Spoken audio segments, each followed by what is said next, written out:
Good evening.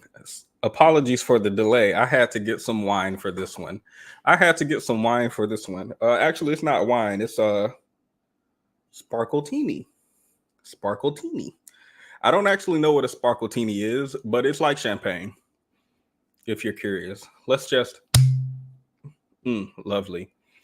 I have my comically large wine glass. That's the size of my head. That's what I'm going to be drinking out of today. So let me give you some ASMR. I'm gonna put it up against the mic. I know y'all like that. They go crazy over this right here.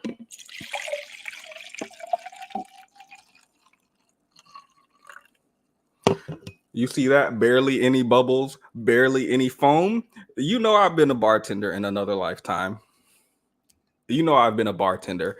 I need everyone to grab some wine or some champagne, wine coolers, screwdrivers, Mike's hard. Grab something because today is going to be I feel like today should be a loose day. I am encouraging you to drink. Yes, I am. I am encouraging you to drink. Welcome though. It's flat. It's flat. No, you didn't hear the psst when I poured it. What we're not going to do is attack. What we're not going to do is attack. And see, this is the problem with modern men. Because writing mouths, your profile looks like a man. Men do nothing but attack. And he attacked me during Men's Mental Health Month. Wow. I am behooved. I am behooved. I am appalled. And I find this comment abhorrent. And it would behoove you. It would behoove you to do better during Men's Mental Health Month. So I am going to say again for the people who just came in. Oh, okay. Got it. Never mind. For the people who just came in, make sure you're grabbing some wine. Today we're going to be drinking on a pink sparkletini. It does taste like champagne. I don't know what a sparkletini is, but it's carbonated and it tastes like carbonated wine. It just tastes like champagne. I recommend you grab some carbonated something. If you don't have champagne, I would recommend Mike's Hard doesn't just do lemonade. They have like black cherry, raspberry. They have different flavors, and I found those pretty tasty. So I would recommend something like that. Or drink beer if you're hard as fuck. Drink some beer. We get one F-bomb per video. I want to remind you guys. So we've just used it. During the rest of the video, we cannot curse. So if I put the link in the chat and y'all come up, you cannot curse. I've already used my one F-bomb for the video. YouTube looks upon this poorly. I like Judge Boyd a lot. Okay, so without further ado, let me play my intro and we can get straight into. Actually, before I play my intro, let me sort of introduce the topic and why we're talking about it. So I watched a TikTok, right? This is how most of my ideas start. I either watch a TikTok or y'all send me something silly. Y'all send me some silly mess. I didn't ask nobody to send me nothing about Krishan being arrested and her child being in CPS custody or whatever. I didn't ask anybody to send me this. Y'all sent it to me against my will.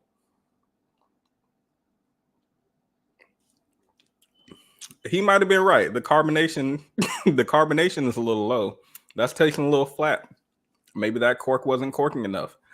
But yeah, so I watched this TikTok. And to summarize the TikTok, and we'll watch it shortly after this, the TikTok was this mother who was asking the judge to give her son just one more chance. Just one more chance. And the judge is just sitting there like,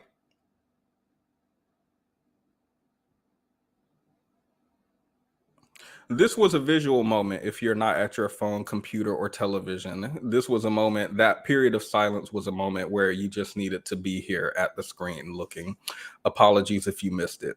The judge was over it. I'll say that. The judge was over it. And as the mother is talking about her son, it is a whole performance. She is like yelling at her son, "Your Honor, I will make it my personal responsibility to make sure he's not out there doing the wrong thing." Her son is in the courtroom. She's there, I guess, maybe as a character witness. I don't know why she's there, but she's up there trying to get the judge to have some sympathy in grace on her son, and she looking at her son. You not gonna be out there in them streets no more. You hear me? You don't belong in jail. Jail is not your home.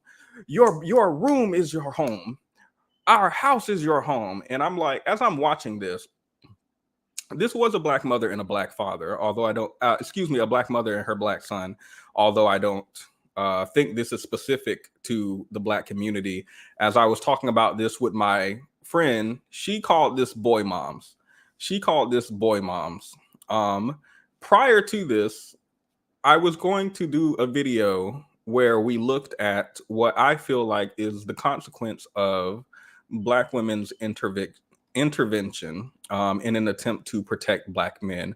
More specifically, protecting Black men at the expense of Black women, because I don't actually have an issue with anyone protecting Black men.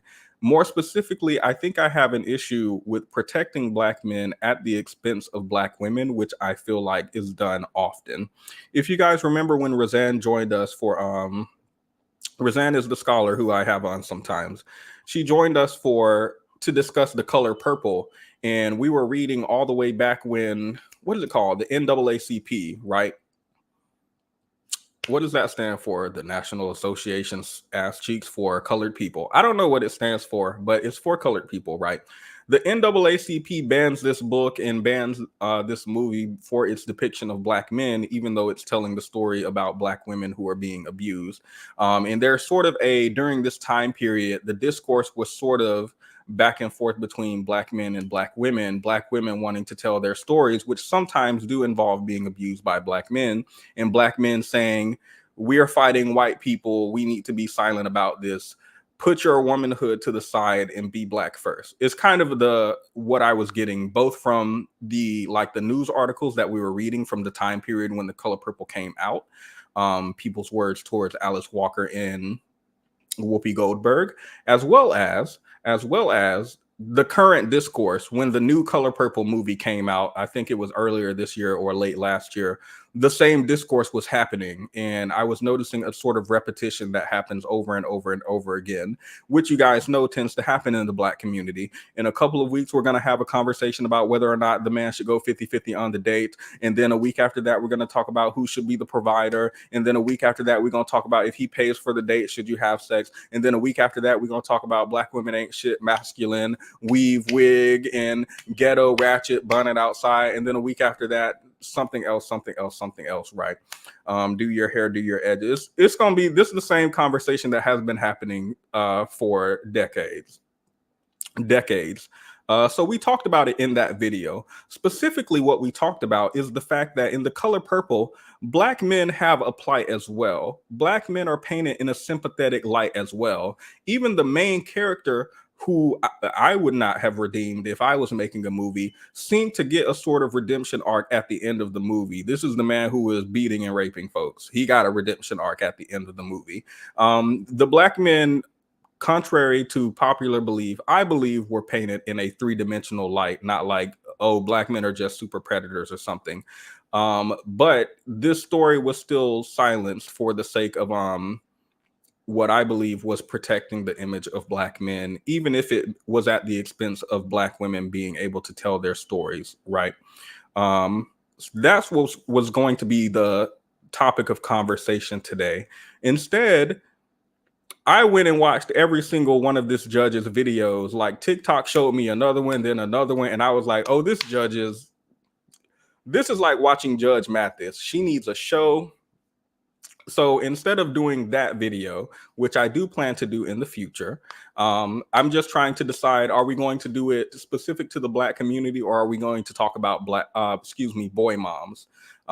Because my friend told me the type of coddling and the shielding from the consequences of your actions is not specific to the Black community. This is a boy mom thing, and boy moms have been talked about. They have not been talked about by me. But y'all are about to have y'all day in the future.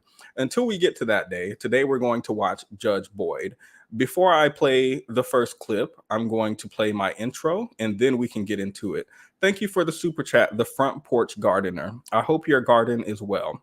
Always a pleasure watching your show. Thank you. I have never seen you in the comments before, ever in my life, but apparently you are watching these shows. I appreciate it. You are the first super chat for tonight, probably the only super chat for the night. We are very dry, but at this rate, I have already done the calculations. I am on my way with just super chats alone. I'm on my way to be a millionaire in just 77 years. We almost gonna retire. We almost gonna retire, y'all. We almost there.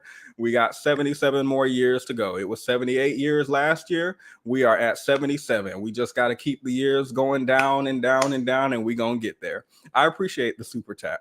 But today is not about money. Today is about enjoying ourselves, which is why I recommended pouring a glass of wine right in time for retirement. Right in time. And let me tell you, YouTube takes half. I forgot. Oh, I didn't want to think about that. YouTube takes half of the super chats. YouTube takes half of ad revenue. Not that I get a lot anyway for them to take. So they're taking pennies, right? But they're my pennies. My YouTube membership is 99 cents. They take 50 cents. Why do you want the 50? Let's talk about it, actually, YouTube, if you're watching. YouTube administrator who will review my video after it posts, because there's always issue with monetization, so I have to appeal, and then they send a human to watch the whole video. So I'm talking to you, post this live stream, right? Why do y'all want the 50 cents? Why do y'all want I understand. If I was making these tens of thousands, I understand. I completely understand. I would get my cut. I would get my cut. If somebody was making $10,000 on my platform, I'm gonna get my cut. But if they're making 99 cents, why do you want the 49 cents? I need an actual answer to that question. I actually don't. I'm jesting. But thank you for the super chat. Thank you everyone for being here. Welcome. I'm going to play my intro and we can get straight into it. I would have been swallowed up. Have you ever been swallowed up? Swallowed up. Have you ever been swallowed up? Swallowed up. Have you ever been swallowed up? Been swallowed up. Been swallowed up. Been swallowed up. Swallowed up. Have you ever been swallowed up? Swallowed up. Been swallowed up. Swallowed up. Been swallowed up. Swallowed up. Swallowed up. Swallowed. Been swallowed up. Swallowed. Swallowed up. Swallowed. Been swallowed up. I would have been swallowed up. Have you ever been swallowed up? Swallowed up. Have you ever been swallowed up? Swallowed up. Have you ever been swallowed up? Been swallowed up. Been swallowed up. Been swallowed up. Swallowed up. Have you ever been swallowed up? Swallowed up. Been swallowed up. Swallowed up. Been swallowed up. Swallowed. Swallowed up. Swallowed. Been swallowed up. Swallowed. Swallowed up. Swallowed. Okay. So sit back down. Stop dancing. Let's be serious. Do you guys remember the judge? Do you guys remember the judge who there was a man and he was driving to court for his suspended license? He was driving to court for his suspended license, driving to court with his phone in his hand on Zoom with the judge. Y'all remember that? Y'all probably don't remember that. Here, let me just play it. Y'all don't know what I'm talking about. Y'all have no idea what I'm talking about. Let me just go ahead and play it for you. So, Court calls case People versus Corey Harris. Assistant Public Defender Natalie Tate for Mr. Harris, who should be present in Zoom. Mr. Harris, are you driving? Actually, I'm pulling into my doctor's office, actually. So just give me 1 second. I'm parking right now. Great.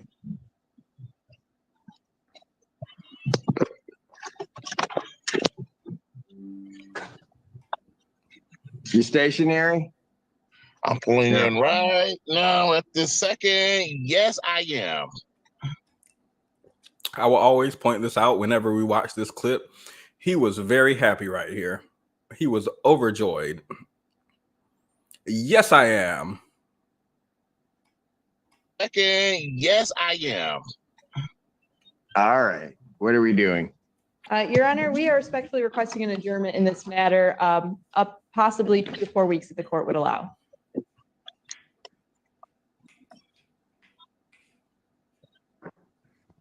Okay. So maybe I don't understand something.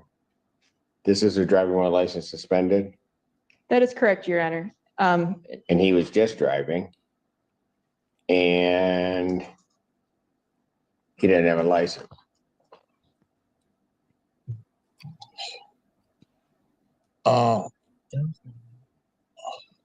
Is with the charges, Your Honor, yes. No, I'm looking at his Yes. record. He doesn't have a license. He's suspended and he's just driving. That is correct, Your Honor.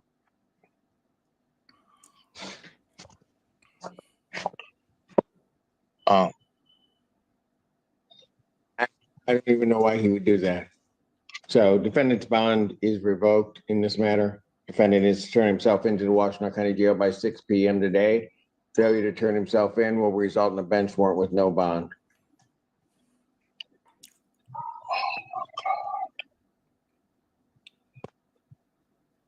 Thank you. Your Honor. Mr. Harris, I'll be giving you a call. Okay. Alicia, you saw the sheriff too. You saw him. He didn't even wait for the judge to say anything. The sheriff went over there and got them handcuffs or whatever he picked up. Let me see. Hold up, because the sheriff got up immediately. Let me see what was going on with the sheriff. The sheriff said no need to say anything, Your Honor. I don't know which part it is. Your Honor. Oh, I'm looking at his Yes. record. He doesn't have a license. He's suspended and he's just driving. That is correct, Your Honor.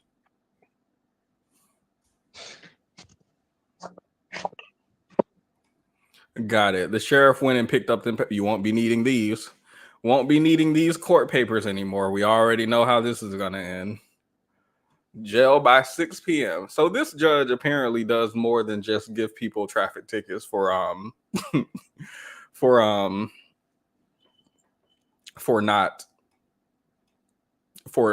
driving.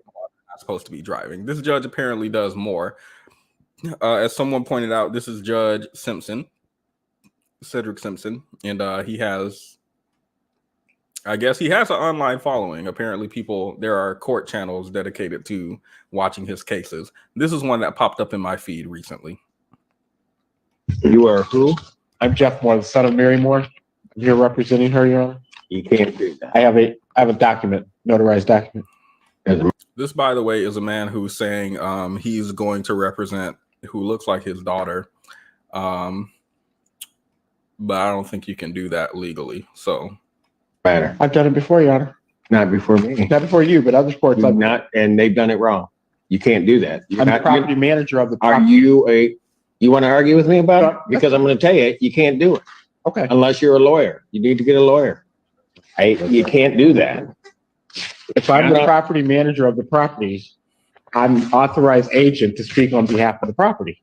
She is an individual. What you would be doing then is practicing law without a license, Okay. which is a 4-year felony.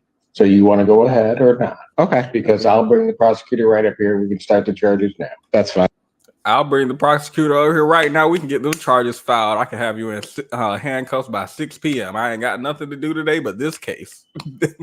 Anywho, I don't know what it is about. You know what I saw? I saw that when you go to jail, right? When you go to prison, excuse me, you can actually get your college degree. You can actually get a GED if you don't have any high school or if you didn't complete high school. But apparently you can get these degrees. And a lot of inmates I learned look into, I'm not saying he's an inmate, by the way. I'm just telling a story that I believe is adjacent to this one. A lot of inmates apparently decide they're going to study law. And now you're probably already guessing the reason they're studying law is because they want to finesse their way out of prison. So they're reading in these law books so that they can go to the judge and says, aha, according to section B, penal code 3-5, you have to let me go from prison after I have served 2 years. These people think that after reading a law book or Googling something and reading on a Wikipedia page something about the law says you can do this, that you don't have to follow the law, and you didn't found your way to finesse your way out of the law. My friend, I don't know if my friend watches these. If you're watching, I apologize because you did not give me permission to tell this story, although I won't use identifiable information. My friend came over to my house. We were cleaning. They were helping me clean, etc. Right? And we were watching TV, and they were showing me some guy on TV who like gives you the life hacks. He gives you the hacks. And the hack that my friend was showing me, she was like, look, pay attention, pay attention. The hack she was showing me is if you go and look at your water bill or your electricity bill, your gas bill or whatever, you will see that on the gas bill, this says that they actually owe you money. They're supposed to be paying you for the water bill. And if you go in here and you send them a letter that says, I decline to pay and I demand my money from you that is owed to the estate of Prince.petti, then they have to send you the money legally because it's already right here on the contract, you see. And whenever someone, it's giving Forex. Y'all know how much I hate Forex. Y'all know how much I hate Forex. Y'all know how much I hate somebody in my inbox. If you send me $100, I can turn it into 1,000. Send me your bank account details because I work for the bank and I can move the 0 over 1 and change your 10,000 to 100,000 or 1,000,000. But you know, for now, I'm gonna just change it to 100,000 because you move it over 2 zeros and they can see it. But if you move it over 1 zero, they not really gonna audit it like that. I hate people who come and tell me something nonsensical. I don't know. I don't know why people watch YouTube video or chat. Visionary said Chat GPT law school. Chat GPT law school and think now they have the credentials to go over here to this man who been in law school for 4 years. I'm pretty sure you have to go to you have to do 8 years of college to get a law degree. I'm pretty sure, and take the bar and all that stuff, right? And I'm sure prior to being a judge, he had a history of being either a defense attorney or a prosecutor, right? So all I'm saying is don't read the book and think you're about to go in here and own him. Don't Google, can I represent my daughter in court? Well, technically, if you are the estate owner, then you have legal right. Y'all are not. I don't know why people think they're Donald Trump or Bill Gates or somebody. You are not rich enough to be taking these loopholes. You are not rich enough. Your lawyer is not good enough. Your money is not long enough. I don't know why y'all think that the same rules that apply to rich people apply to you, and you about to find this loophole that just gets you out of these court proceedings or kick the court date down the road or whatever have. I don't know why people think that, but that's what they think. That's what this man thought. He said, actually, Your Honor, I've done this before. What did the judge say? Not in my court. Let's watch it again. Let me just let it play through. Let me let it play through. It's fine, Your Honor.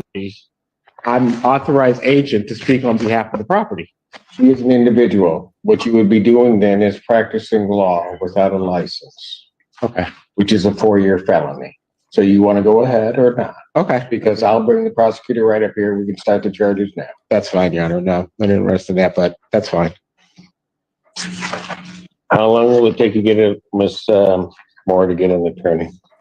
Give her a couple weeks. She's in Florida right now. Where is it? I mean, we're at the. I'm pretty sure the reason you can't do this, by the way, is because I'm pretty sure if you feel like your attorney did not represent you properly, then you have the right to change an attorney. I'm not sure what exactly the right is called, what the rule is called, but I'm pretty sure if you feel like your attorney is doing poorly, you have the right to a new attorney. Assuming that like this is reasonable and your prosecutor or your defense attorney or whoever is your attorney didn't actually do a good job based on, I guess, sort of a reasonable man standard if the judge decide that. So you can't have me come up and represent you in court, because then you could just say, oh, well, I feel like my representation didn't represent me properly. You have to have someone who's practicing law, I think.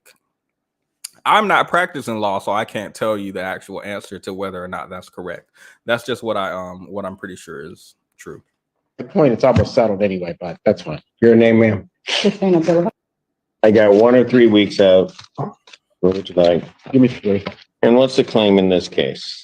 Your Honor, my client confirmed that Ms. Morris dropped off a payment, I think, of $830 today. And so I believe Ms. Morris is current. Oh, really? Mhm. So you're moving to dismiss? Your Honor, this is defendant's motion to set aside the judgment in this case. And so I don't have authority to do that, but I defer to Your Honor with respect to defendant's motion at this time, since she is now current. You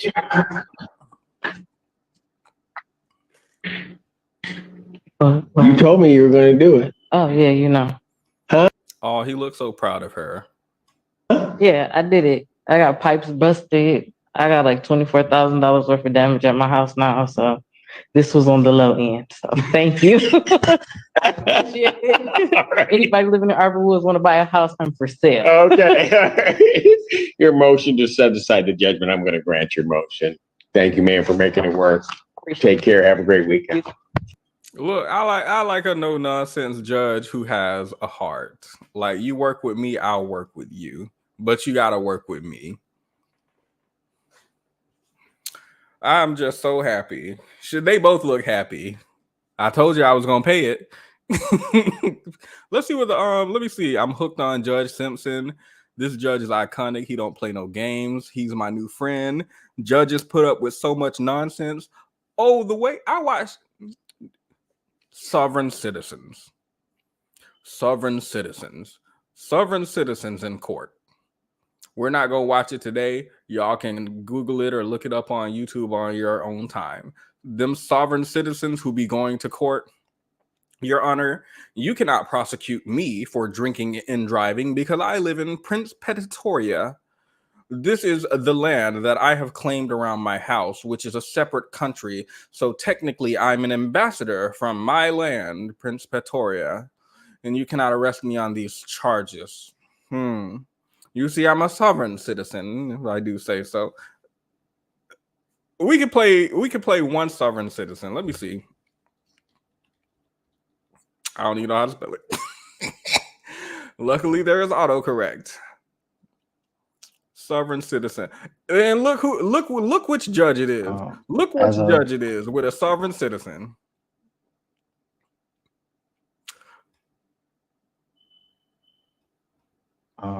As of Constitution Amendment 6, being able to face. As of Constitution Amendment 6, being able to face my accuser. With the state of Michigan being a fictitious entity and there's no injured party, there's no crime that has been committed. And again, to the proper.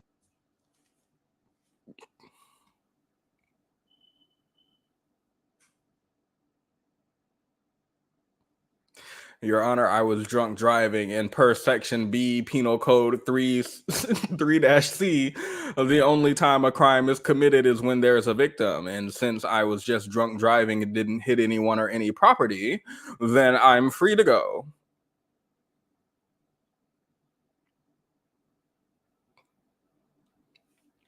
I love that for him. Let's continue. Probable cause of the initial stop and the arrest cannot be proven. No, let's not continue. People like this. Do you know, I was about to say, do you know how intelligent of a person that you have to be to put together these type of defenses and read through legal literature to be able to put this defense together? But I'm not going to use the word intelligence at all. This takes a lot of work. It takes some work. It takes some work and some effort. Imagine putting that effort into just paying the fine or just serving the weekend in jail. The way I'm watching these court cases, and the judge is like, you got to spend 2 days in jail. So you could do 1 day next weekend on Saturday, and then you'll be released. And then the weekend after that, you'll do like I didn't even know you could just split it up. I'm gonna just go to jail on Wednesday evenings. I didn't even know you could do that.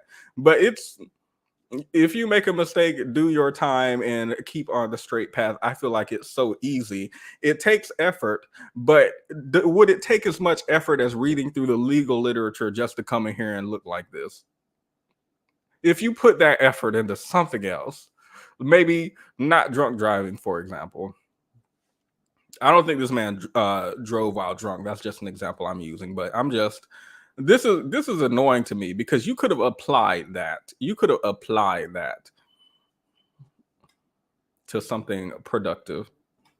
And there was no probable cause for the arrest or stop. There was no warrant on hand for the arresting officer to conduct an arrest. And even more so, again, as I stated, this is trust property, so this court doesn't have jurisdiction to adjudicate over the foreign trust. Done. Finished? Oh, no, actually, I was also moving to place you and the clerk as fiduciaries over the trust. And I'll be able to supply you all with the adequate assurance certificate of security to settle and offset charges. I still think it's cute how sovereign citizens believe. Boy, don't nobody want to hear you. Who the fuck is this? I'm sorry. And we already used our one F-bomb, and now we didn't use two. We can say goodbye to monetization. Thank you, the front porch gardener earlier for sending the $5 super chat, because the monetization's gone at this point. We didn't already use two F-bombs, and we've only been through 3 minutes of court footage. We ain't even watched the Judge Boyd yet. Sorry, this man, where did he who cares? Who are you? Court officer, a fiduciary or beneficiary, your trust only. We don't need you to mock him. That's what I'm here for. Damn. He think he Prince.petti or somebody. Works. It's not how it's ever. He will be doing Future neither. well. He will be doing nothing to me and nothing to my clerk. So whatever that motion was, that's denied. As to your other motion regarding all of that, quite frankly, it doesn't make any sense. We haven't even had the probable cause hearing. There will be a determination at the next stage as to whether or not there's probable cause regarding the charges. I was told this was a probable cause hearing. This is a probable cause hearing. So I don't understand what you're saying. I know you don't understand. They're not having a probable cause. I know you don't understand it. Yes, his mustache is thick and luscious. What we're not gonna do is body shame, hair shame. I know we're not gonna do that. I know a few women with some beautiful mustaches. We're not about to shame bodies, not today. Not this thick, luscious mustache. This a mustache you get by talking to people like this. You're not gonna convince me otherwise. I believe every person that talks to a person like this has this mustache. It's a stress mustache. The hair on his head is black, but his mustache is white. That's why I said it's a stress mustache. All of the stress went right to that. You get gray hairs early when you stressed out. He said, Lord, just put it in my mustache. Just leave the top black. I don't think he's dying, y'all. I think that's real. I think that's for real up there. Or is he bald? I think it's a little bit. I think it's a little up there. I don't think he's bald. Let's continue. Pardon? You said that no probable cause was had, but then you said that this is a probable cause hearing. You have not had your preliminary examination, at which there will be a determination as to whether or not there's probable cause to believe that the crime has been committed and you committed it. Ooh, owned. I don't know what he just said. Let me rewind it. Let me listen. Let me listen to understand. You have not had your preliminary examination, at which there will be a determination as to whether or not there's probable cause to believe that the crime has been committed and you committed it. That is the next stage. That has not happened. So to the extent that your motion is even valid, which I do not believe that it is, and certainly you may raise it at a later date, but to the extent that it's valid, at least at this point, your motion is premature, and therefore your motion is denied. Anything else? Well, lastly, sorry, Anything else? Well, I guess I can't read the rest from this sheet that I copied from Wikipedia. If you just gonna shut it down like that, I suppose I can't do that. So, I want to also put on the record, I wasn't able to provide all my exhibits based on, as I told you, I was. You weren't able to do what? Provide my exhibits To whom? to the court to help for my defense, the evidences. The evidences. He could not provide the evidences. You haven't. Should we watch? That was part 2. So apparently we skipped part 1. Should we watch part 3 or should we get into the main topic? I feel like we watched all we need to watch. I feel like y'all already know everything you need to know about sovereign citizens. I was not allowed to provide my exhibits. I was not allowed to proliferate. You see, I had the evidences. They were in the car, but the court did not allow me to present them. This is kangaroo court. That's what it is. So here's what I'll do. As you guys, put a 1 if you want to watch part 3. Put a 2 if you want to go ahead and get to Judge Boyd, because Judge Boyd is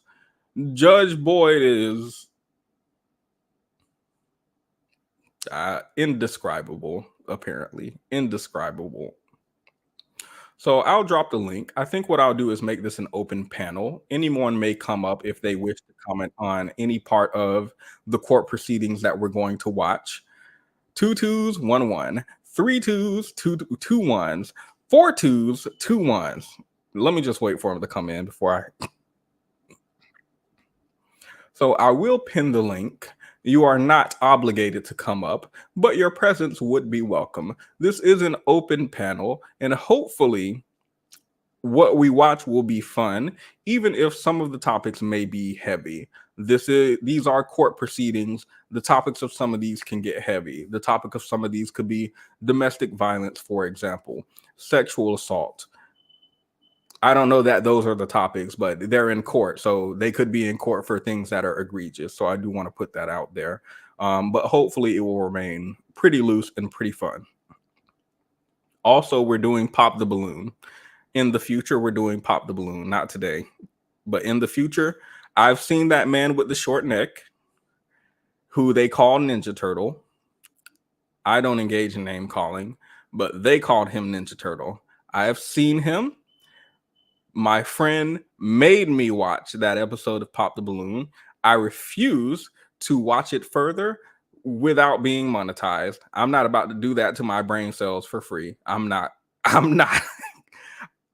Can it be today? It can't, because we have to do Judge Boyd today. Then we have to do Baby Reindeer in the Discord after. We have to binge the entire thing because we're behind.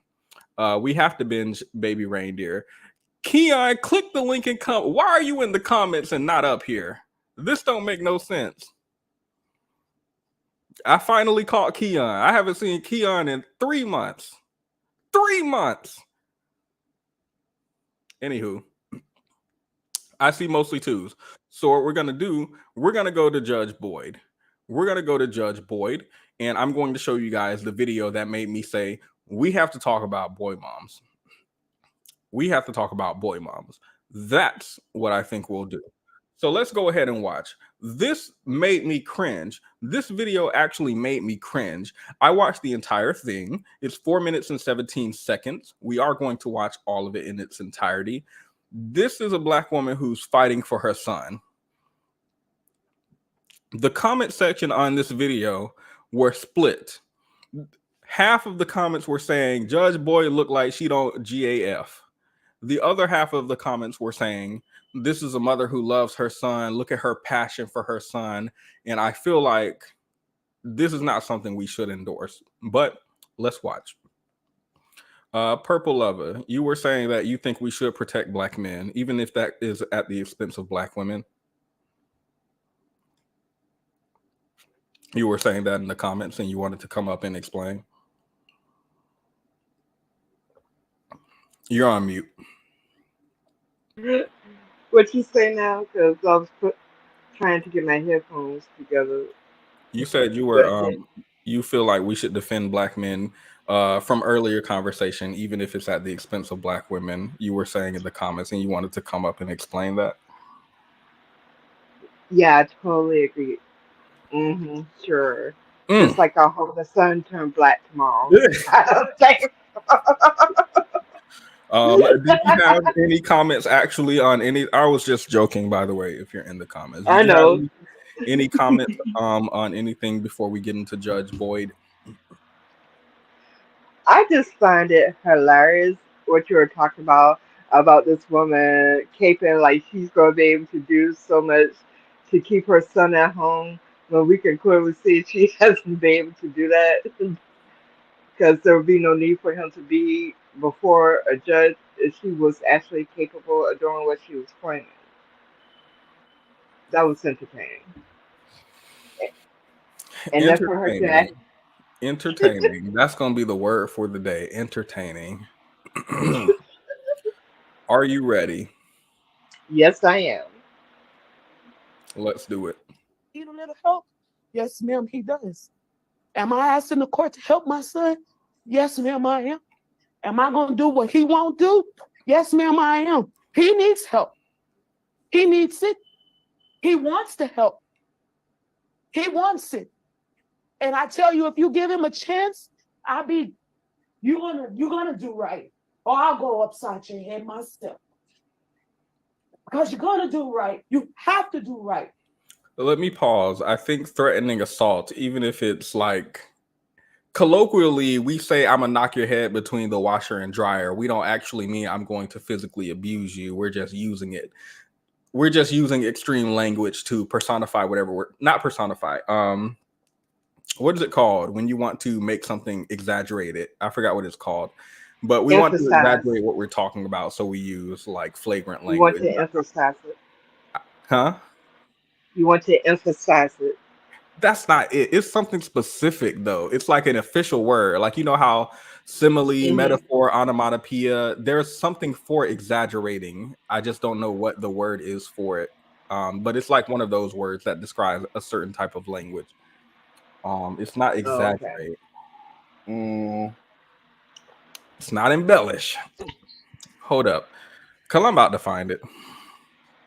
Okay.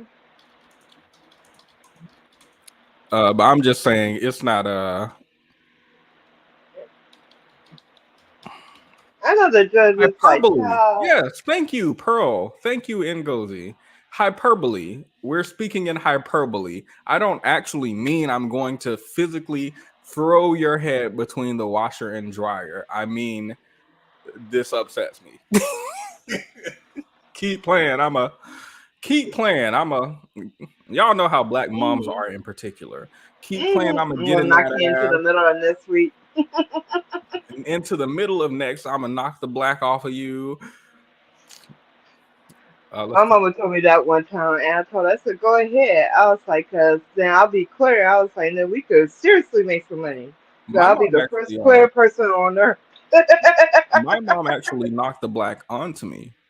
If you saw my baby pictures, you could tell when I started getting spanked. You can tell I became so much black. I don't know if it's like a rite of passage and your melanin don't wake up until a black mom hits you on the right cheek. I don't know what it is, but you could tell. I'm gonna just say that. You petty. I can't. This right here is not it. My brother died in prison. And it pains me. It pains me. I'm tired, baby. You got a 2-year-old daughter. I can't even bring your daughter to see you. I won't bring my granddaughter to sit in a jail to have to see her father. You got a home. And that's where you're supposed to be, helping me raise your daughter. No, I would hope you're helping him raise his daughter, not he's helping you raise your granddaughter. Oh, so I wasn't the only one who peeped that. I'm like, okay, child, all this passionate talking, where was all this before he winded up in court. This has Tyler Perry written all over it. That's all I'll say. I'm gonna try to let it play without interrupting. I'm gonna try. That's where you're supposed to be. Our home. But we're here. We're here. We're here. But I won't leave you. I won't leave you. I won't leave you. I just can't leave them. All right. But I'll stay. All right. Any more questions? Defense? No, Your Honor. State? No, Your Honor. All right. Thank you. Thank you, sir. The judge is so unimpressed. Mm-hmm. Mm-hmm. Mm-hmm. Yeah. Mm-hmm. Mm-hmm. Okay. Okay. Is that all? Okay. Go ahead.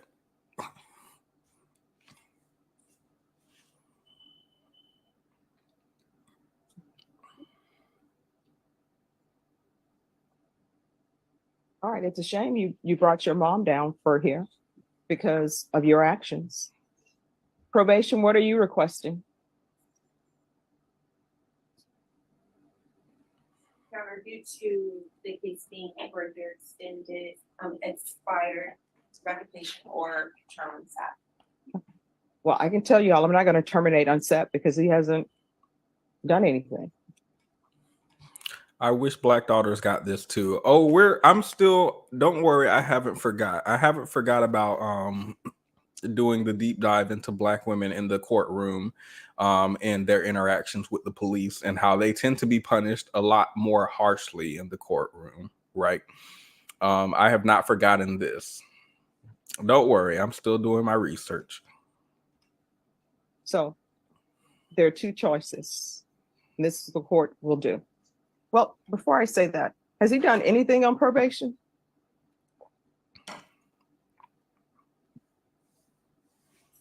He completed the IOP, the intensive outpatient program. He did the community service hours.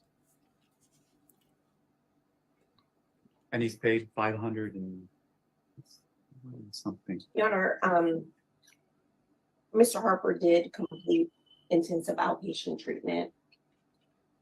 He completed 41 hours of his community service hours. The court waived 40 hours due to his COVID vaccine. Mm-hmm. He paid $563 toward his assessed fees of $2,841. He was on the drug patch for the beginning of his probation, and they were coming out negative at first, and then there was a lapse there. All right. Any final argument from either side? No, Your Honor. No, Your Honor. So. Oh, one thing, Your Honor. He does have 2 new cases which are going to be not taken care of at this time. They're still pending indictment. What are the 2 new cases? There's a misdemeanor interference with an emergency telephone call and a felony assault family choking. I'm sorry. A misdemeanor interference with telephone call and an assault family choking. All right. So what's this? Oh, he almost. I know his. What did they say? His balls were sucked up in his throat at this moment, sucked up into his body all the way into his throat. His mom then came up here and did this performance. His lawyer, he completed some of the community service. He completed this program. So far, so good. Oh, by the way, Your Honor, he has 2 new cases. One is for choking a family member. One is for intervening with emergency services, probably related to the choking. Oops. He almost got out of there. Almost. I would have gotten away with it too if it weren't for the consequences of my own actions. Ooh, Lee, you just hopped on. Did you have anything to say, or were you just joining to watch with us?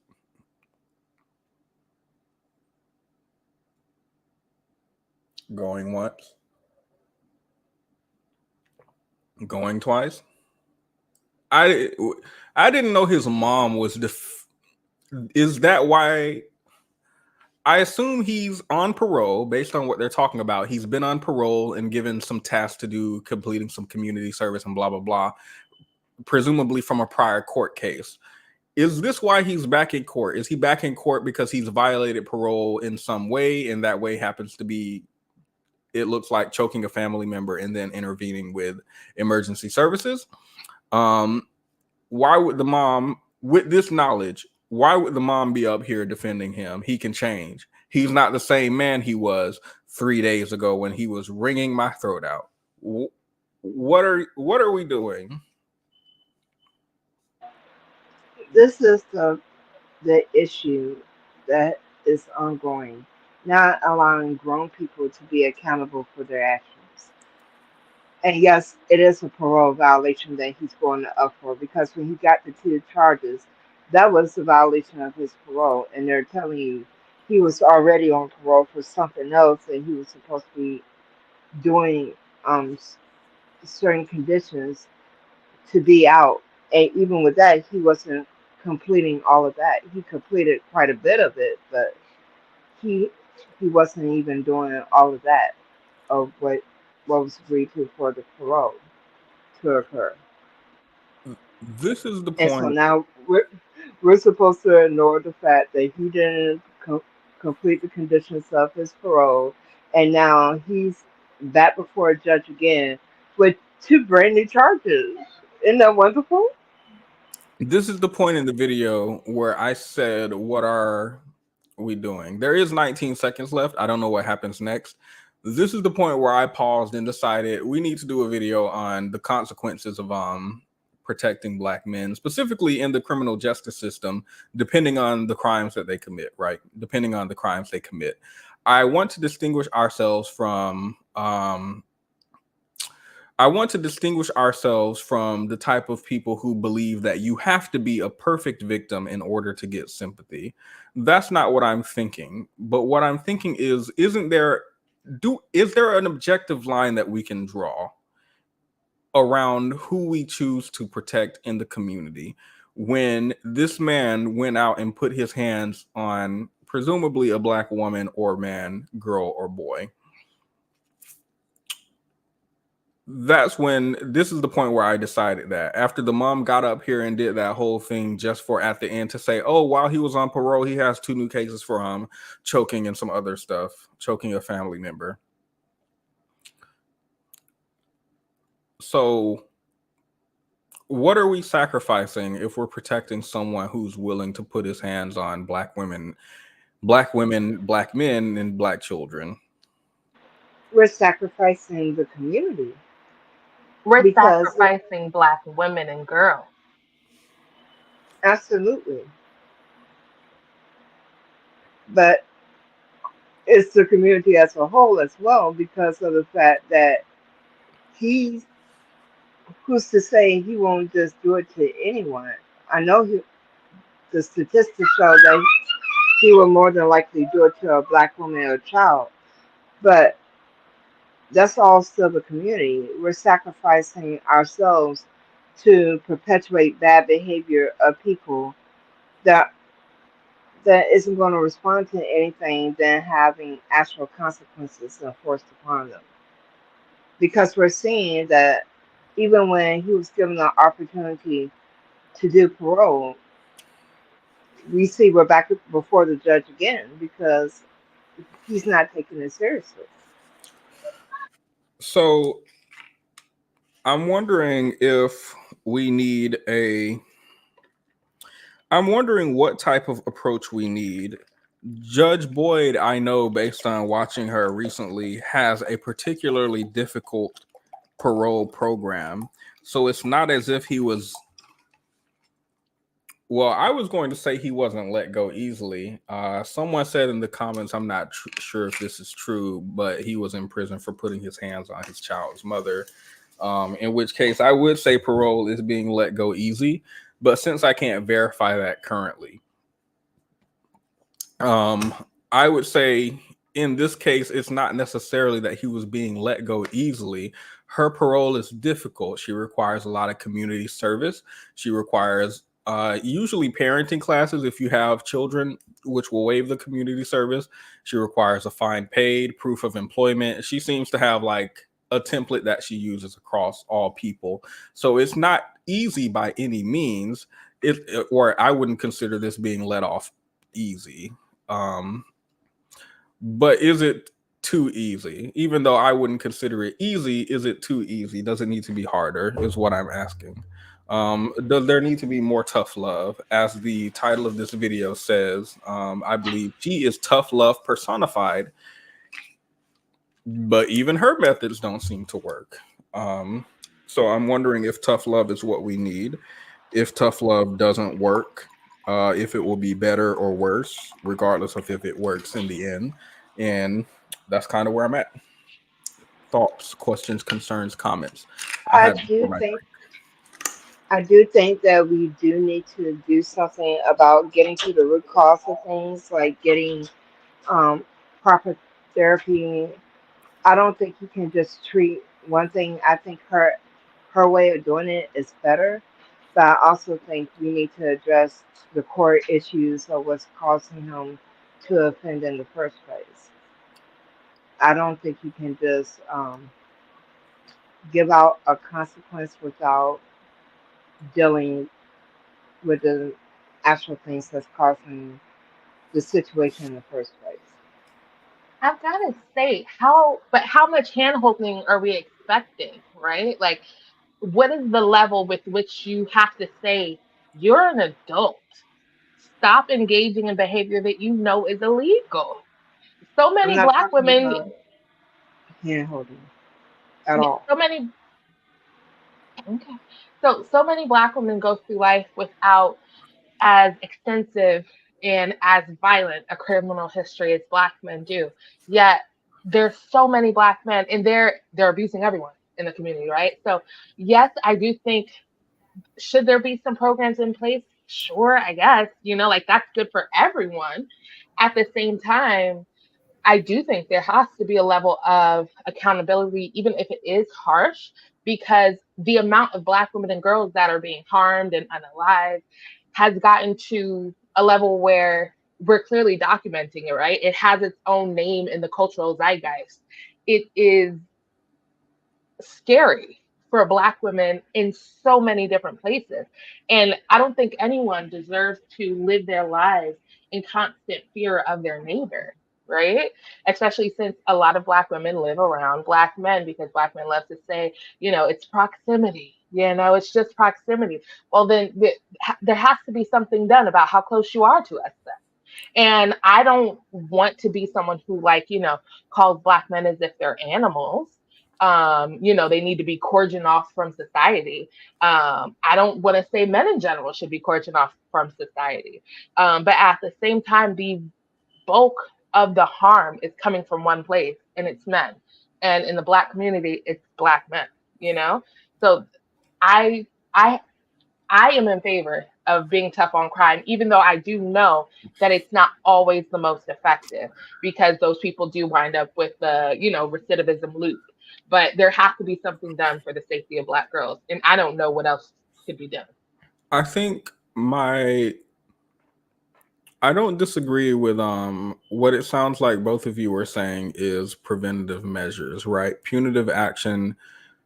I don't think punitive action generally solves crime, because crime, like I've read research to indicate that in states with the death penalty, crime doesn't decrease. Even in like countries in the Middle East where you can have your hand chopped off for stealing, people still steal, or you can be flogged in public, people still do crime. So it's not necessarily punishment that prevents crime. Crimes tends to be status driven, I think, mostly by poverty. So preventive measures, I would agree with you both. And it sounds like we are all coming to retroactively, what do we do? The crime has been committed. Systems take time to implement. Poverty takes time to fix. Maybe the next generation will fare better. We have a generation now which unfortunately is committing a lot of crime. The people being harmed tend to be Black women, Black children, and other Black men. But what do we do retroactively with the people? And if we are accepting that the punishment should be harsh and we should be heavy-handed and give tough love, knowing that it might not improve crime, is it still worth doing? I would say yes, even if it's just a temporary solution. We can work on something better in the meantime, but I think there has to be something done swiftly that, I feel like it's akin to the war on drugs, right? There was a harshness when it came to crack, which again, that was, definitely impacted Black people more, right? And the ways that things were weighted. I think that's wrong. At the same time, now there's a more gentle approach with the war on drugs, which I think improperly favors the Caucasians, right? And I don't agree with that. But at the same time, I think I don't know what could be done because we haven't in America conceptualized what being a bit more gentle could be, right? And I do, and again, I'm not advocating for the war on drugs. I think that was awful. I think it unfairly targeted Black people. And to be honest, I think that the current war on drugs should have been treated the same as back crack in the 80s. I believe all those Caucasoids should have been locked up for years for their crimes. Because I think fair is as fair does, and I don't think that was fair. But I think what can we do with the system that we have when, if this is happening at such high rates, how do we stop it now? How do we stop it today? Because we can't just keep letting Black women and girls die and be harmed and maimed in mass until we come up with a better solution. I think that's part of the problem is, yes, we could find something that's more gentle, but how long will that take to implement? How much money will have to be put towards something like that? And how many people, how many Black women and girls will suffer in the meantime? I don't know. Tough on I crime. wasn't advocating for gentleness. I was talking about punitive as well as rehabilitative response because clearly just doing the punitive thing has not been effective. We're seeing in other countries where there's a rehabilitation as well as a punitive that there the recidivism of reoffense is not high like it is in the United States. That's what I was speaking on. I'm not talking about just doing something preventative and saying, well, if you're being harmed currently, then that's a you problem. That's not what I'm saying at all. I'm saying to continue down the same road and we're getting the same results. That's the definition of insanity. And clearly something else needs to be added to the equation because simply doing the punitive response is not being effective because there's still a high recidivism rate. And in most cases, they learn new skills in prison on how to be even better criminals when they come out. Because we also have to keep in mind that a lot of these folks are going to come back out into the public. So we need to do something where we're not just making them better criminals in the prison and then unleashing them back on the innocent public again. When you say that's what I was speaking on. When you say rehabilitative measures, people would generally separate these into psychological, occupational based, and educational. When Judge Boyd in particular, I can't speak for all judges because I've just pigeonholed on Judge Boyd these past few days, offers probation. The probation seems to be, whether or not you think it's flawed, the offer for rehabilitation as opposed to sitting in jail. Generally, she gives them, you can do 8 years on probation or 8 years doing this program or 3 or 4 or whatever, or you can do 2 years in prison and be done with it. Generally, it seems like they choose probation but are unable to complete it.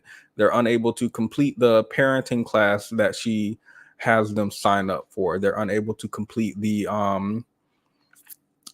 job requirements that she gives them. We can talk about the idea of a felon or someone with a criminal history getting a job and what we can do better there. I would agree. But it feels like she gives them ample opportunity to rehabilitate themselves. This man just came back to court because he's beating on a woman or child or man in his family while he's doing his rehabilitative measures. He not only did not complete them, even though he was partially completed with them, and possibly would have completed them had he not been back in court for putting his hands on people, but he was allowed back into the community because we wanted to rehabilitate him and ended up harming people instead. And his rehabilitation was a failure. What does... But I'm not talking about out in the community. There's a plenty of systems where they are being rehabilitated while they're being locked up. I'm not talking about releasing them out into the community. I said both needs to happen at the same time. But that's if a you're, different if thing you're, than just even if there are rehabilitative measures, doesn't prison create a type of complex in a person? Like, does it institutionalize a person?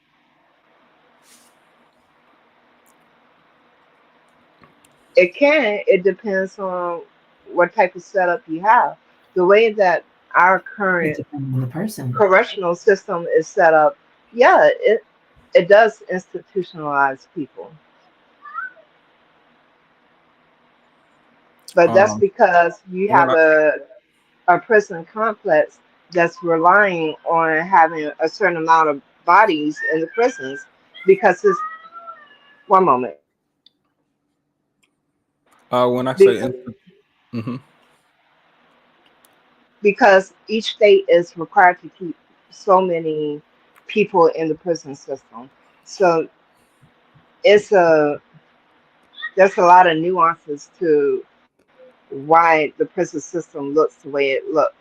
Once you privatize a system, then of course you're going to have to meet certain goals because you're dealing with a private organization versus one that's being done by the government.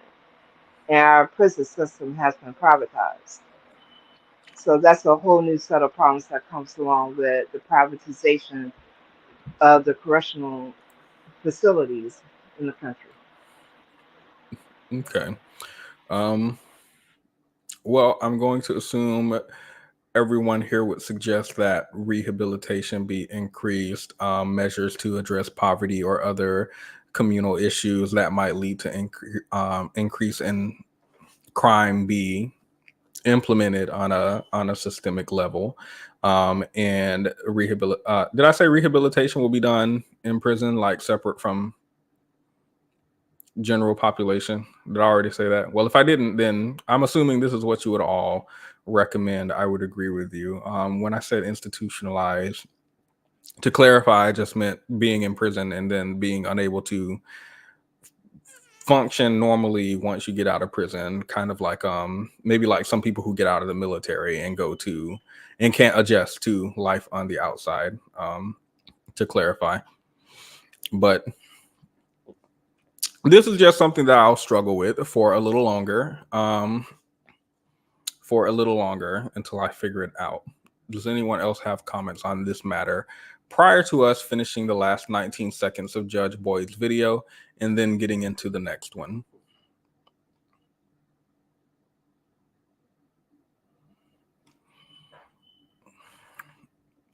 Why is there a desire to rehabilitate violent offenders? I am very delayed, so. Oh, welcome. I apologize. I don't think you had a chance to speak, but welcome. Sorry about that, but I am. Yeah, thank you. I'm extremely delayed, apparently.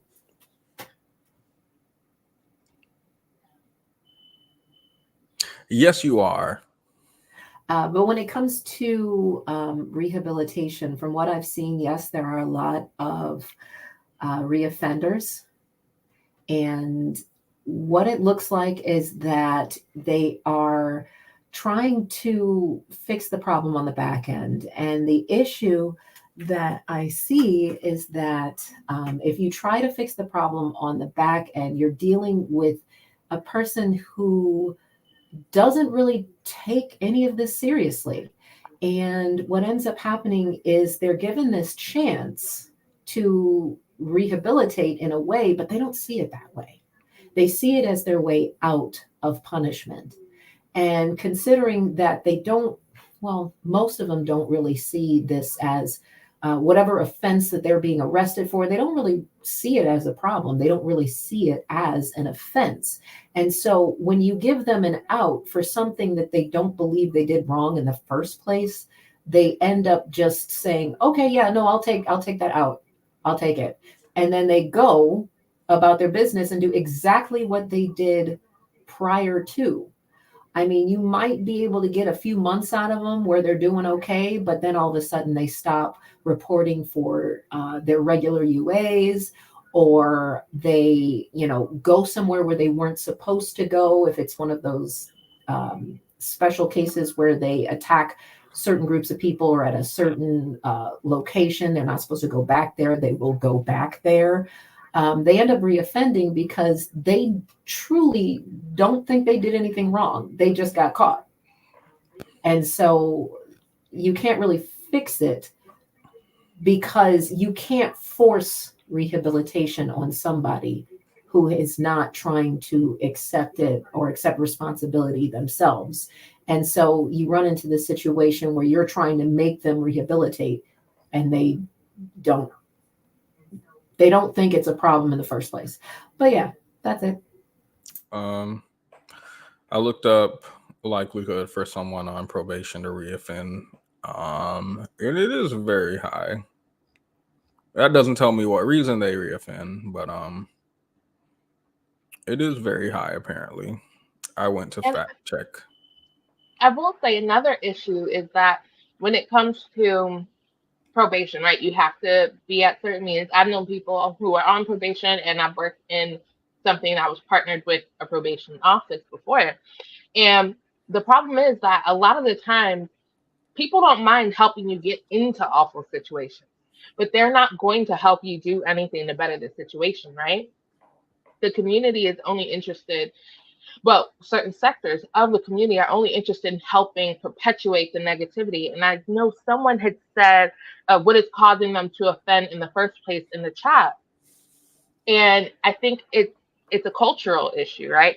And I hate that because it sounds so right-wing Republican, and that's not me. But it's just, I've had people who needed help with getting things done where they had to go to certain probation meetings, right? And they would reach out for support, and all the friends who wouldn't mind helping them get drugs, get guns, meet up to engage in robbing. I live in Georgia. Robbing is very popular. Kicking doors in is very popular. Oh, I probably shouldn't say I live in Georgia. Anyway, oh well. But I've known people who had a community of people who would help in all those instances. But if they needed a ride at 11:30 a.m. to get to their probation office to check in, no one would help them. And that's their fault for having those people be their friends. But I think that also speaks to the community that it's popular, So I'm wondering if this is a cultural issue, not necessarily with Black men, but men generally I know are less likely to, like, I think women were more likely to go to therapy, for example. Women were more likely to take advantage of programs that exist to help with mental or physical health. Women were more likely to go to the doctor if they felt ill. I wonder if this is a difference in culture between men and women. Like, I wonder if I looked at men versus women who are on probation, is the reoffend rate different? And if so, why? Maybe it's a issue of, did she just leave?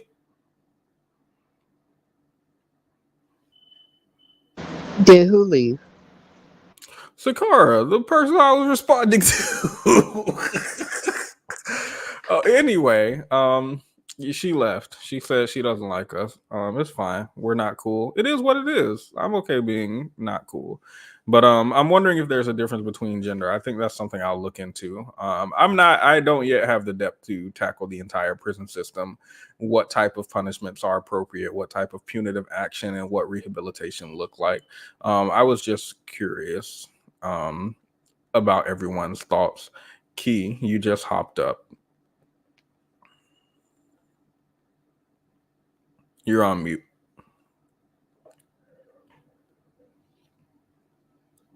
Going once? Going twice? Because I could have sworn I saw Key in the comments saying that we need to. All right. Key left. So what is it me? Let me ask that question, because this is two people who left. Is it me?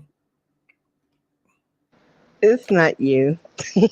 I guess I'll end by saying I would like to look into that. Okay, he said he'll be back soon. I was gonna say maybe they don't want to talk to you. I would like to look into gender differences and see if that has an impact on whether or not someone is likely to take advantage of rehabilitative measures. Here you go. I remember specifically looking at I forgot what it was.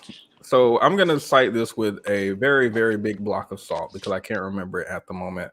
But I remember reading that Black women and girls were more likely to take advantage of programs in the community than Black men and boys when it came to something like those programs where, oh, you didn't have a father, so we're just a bunch of Black men and we're going to teach you how to change a tire, or we're going to teach you how to do whatever. I read that Black women were more likely to take advantage of those things. Dreams Beauty, you are way behind. We are way past baby reindeer, but once you get here, welcome. But I'm thinking, I don't know if that's specific to the Black community. Like, I'm just pretty sure women and girls are more likely to take advantage of stuff like that. So I'm gonna look into that. I'm gonna look into it. Until then, I will silence myself on the matter. Well, according to some of the research that's coming out now, men in general are not willing to do things to assist themselves, like talking about. They're saying that for men, going to college overall is down, and that they're not even interested in having jobs anymore because uh, they don't see a point to it because they're not seeing where it would benefit them anymore when it comes to getting women. It was saying something to that effect. So it seems to be something that's happening universally, that men are just not interested in programs that would assist them, like with higher education and stuff like that.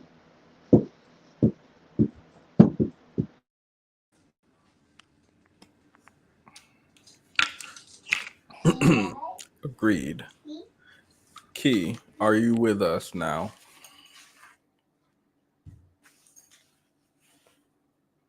You're on mute. Let's talk about microphone quality, internet quality, camera quality. Like, let's talk about preparedness. Let's talk about being ready. Let's talk about that. Because what I feel like people ain't ready. People coming up with all types of audio delay, all types of my camera don't work, the microphone, I don't know where's the mute button, how does it? I feel like we need to talk about preparedness. That is an issue which I believe is plaguing the Black community. That's what we need to talk about. Before we talk about that, we can watch the last 19 seconds of this, get our final thoughts in, and then we can move into Judge Boyd. Status. Okay. As far as are those good cases, not good cases? They're only about a month old. I do know that the victim is uncooperative on them, and that's about all I know so far, Your Honor. All right, so who's the complainant in that case? Right. Anywho, so that's all I saw from that. The comments. Is that Charles? I'm gonna see what Charles is doing right after we get in these comments. Judge Boy be looking like she don't GAF. Why she got me crying? These kids don't understand their actions affect more than just them. He better do right by his mom. I wish I could hug her right now. Aw, the I won't leave you broke me. Nothing like a mother's love. This judge be so unbothered. I love it. But Lord bless his mom. I cried with the mom. That's what you call an impact statement. That mother poured her heart out. Damn. Somebody replied, why is her son a POS is the question. That That's absolutely definitely. correct. Oof. That mama is fire. She's one heck of a mama. Respect and protect this mama at all costs. The uncle dying in prison and the mother pleading for mercy is something I wish I had growing up. But I the wish lack of my mother was there for me in and out of court. Somebody said she was probably tired, like any human. but then they see these type of things and then they want Black women to participate in struggle love because they were perfectly happy to put their mama through the BS, and now they think that women that they're interacting with should sign up for the same messed up programming. Like, nobody got time for this crap. I don't like when the Like, mothers. Mm-hmm. like you can see the judge is over it already. She was like, how many times a day am I going to have to hear this sob story? I don't like when the mother's love is at the expense of a victim. This man is in court apparently for putting his hands on his baby mama and then during his probation choking out one of his family members. Why his mom don't care about them victims more than she cares about her son being free out here with access to them. Where he probably won't do it again, Your Honor. If you just give him a third and fourth chance, Your Honor, just give him a third chance today, and then after his future court cases, give him a fourth chance. Just please, Your Honor, if you just have mercy on him. All he needs is a little bit more. He just needs a little bit more mercy, Your Honor. The last 6 months of mercy wasn't enough. If we just get another 6 months, Your Honor, we won't be in court but 2 more times, Your Honor, at most. Just give us a little bit of sympathy, Your Honor. Look at this man. He has only choked out 2 people in his life. If you just give him some grace, Your Honor, if we just have some sympathy for this man, the victim in the back just still got bruises around her throat in the courtroom. And this mom up here crying. And what that's always going to remind me of is these mothers never or often don't care enough until it's them. It's always, oh, didn't think the tiger was going to bite my face. When Nope. it reminds me of that grandmother. They don't care when it's them. They do not care when it's them either. They do. It depends. There was a grandmother who took up for, I think it was a mother. I'm thinking she's older, so my brain pegs her as a grandmother. So there was an older woman who was on Facebook posting about her child. And if you watch Bourbon Bougie, you probably saw this case where she was posting on Facebook about like, hey, free my son, da da da da. Come to find out, the son got out and essayed her. And now she's on Facebook. I can't believe my baby would do this to me. I can't believe it. And it's like, oh, but you. Mm-hmm. I would call her an outlier. This mom is in the courtroom saying, I raised his child. I'm willing to give him a home. I'm willing to come in here in court. If this woman in this video could, she would serve his prison time for him. She would. Your Honor, can we share it? Can we? And that's the problem. And that's the problem right there. I don't believe even if it affected, because it's already affecting her. She already talking about, you need to come home and help me raise your daughter. She already raising she's suffering the consequences already, let alone being in court and being stressed and being, I would consider her, if your family member is assaulted by someone, the court considers you a victim as well. Like if they die, if they're choked or something, the court would consider your immediate family and friends generally a victim as well. The mother is already being victimized and she's in court still. I believe if he started beating on his mother, she would make excuses. Well, Your Honor, I didn't cook. the dinner in time, and he gets hungry. So Your Honor, if you just give him some grace, he didn't mean to put his hands on me. I see this so much. I've seen battered women, right? And I mean battered not as an insult. I think the legitimate legal term is battered woman for someone who's had a man put their hands on him, on her. These women be in court talking, and we're going to watch one of these videos. The victim in court talking about don't press charges against him after he put his hands on his baby mama on the day that she was in labor. I think black male worship is at this point borderline of mental disease. I really do. It's almost like being in a domestic violence situation. It's sad. He was just hungry, Your Honor. It's really sad because this seems to be a cultural thing among us, and it's not anything healthy.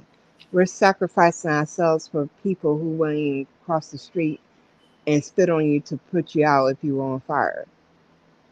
But yet we're caping for them, and they have no respect for it, because what happens is when you're not having any type of accountability, you don't understand the sacrifices that are being made for you. And they really have no reason to care, because like one of the people, another content creator often says, this is part of the cult of men. Men don't have to have appropriate behavior because they've been getting away with not having appropriate behavior. It hasn't been consequences for their bad behavior until just recently,